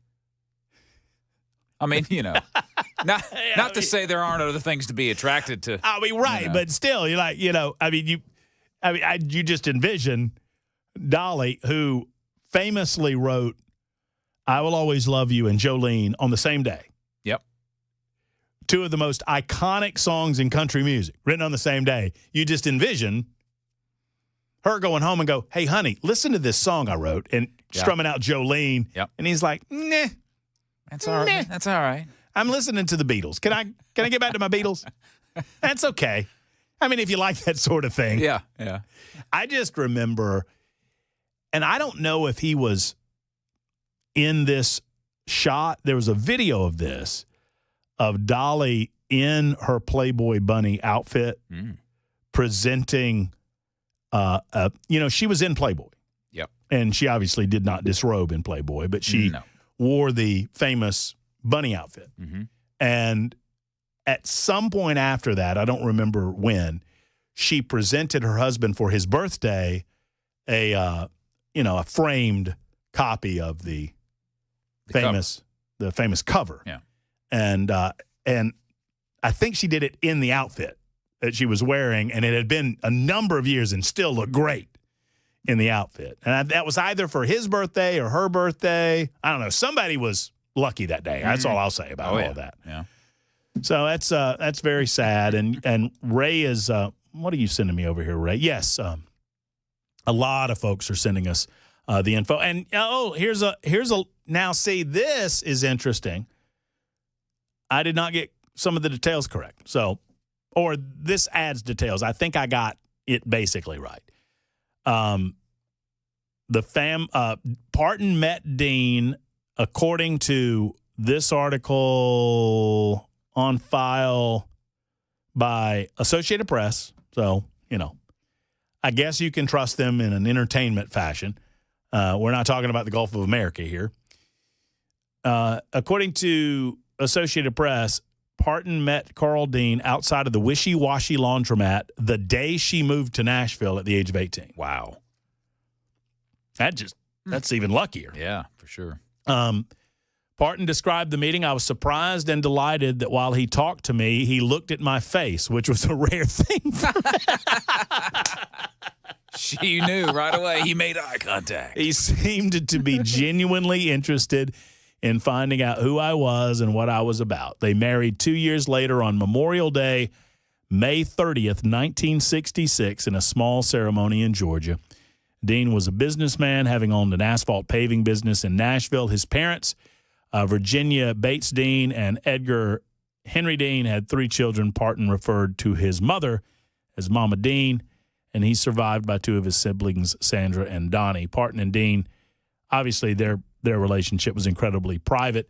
Parton told the Associated Press in 1984, a lot of people say there is no Carl Dean, that he's just somebody I made up to keep other people off of me. She joked that she'd like to pose with him on the cover of a magazine so that people would know at least that I'm not married to a wart or something.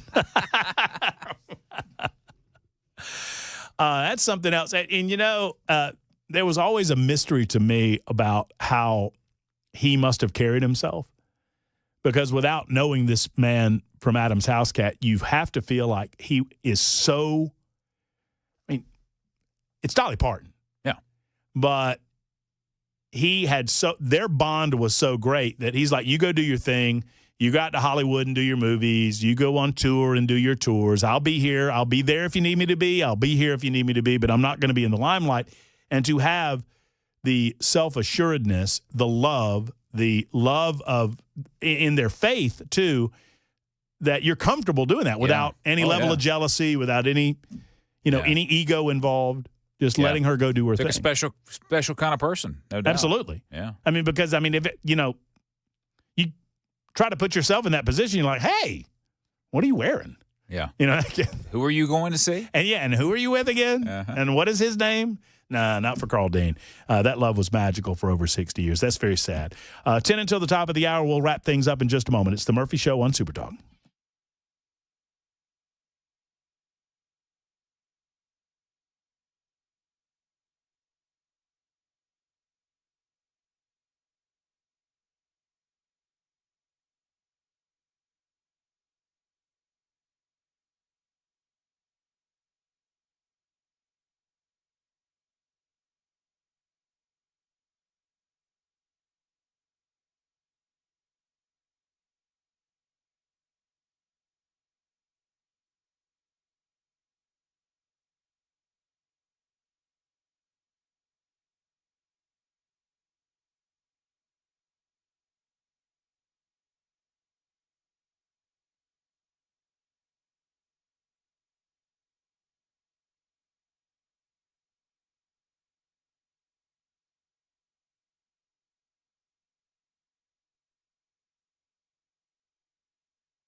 6:55, Super Talk 99.7, WTN, Matt Murphy, and you until 7. Thank you for being here. Weber's here as well. Hey, I'm leaning gas leak. You think so? Yeah. I don't know, man. It's quite ripe. pungent. Ripe in here. Yeah. It's one of those things where if it is food related, you shouldn't be doing this in a public place. Not in a place of business. So I am a big fan of broccoli. I'm a big fan of Brussels sprouts. Yeah, same. Big fan. Yeah. But I understand that they stink far more when you're cooking them than they taste or smell when you're eating them. Yep. And so I would never do this to any other human being. And this is like fish. Yeah, it's just almost as bad. For those curious about what the heck we're talking about, Chris walked in and handed me a piece of paper a minute ago and said, either someone is cooking broccoli Brussels sprouts or we have a gas leak. Yep. And as strong as it is coming through that door, I'm wondering. It's got a little twang to it, though, so I'm leaning towards the food. Yeah, I'm thinking. Are you thinking? I'm thinking Brussels sprouts. That's more Brussels sprouts. That was my first instinct was Brussels sprouts. Well, after the gas leak. I thought, well, Murphy's not reacting, so maybe he's all right. I'm just going to keel over. Is what I'm going to do. I mean, I know those broccoli Brussels sprouts. Say it right, Murph.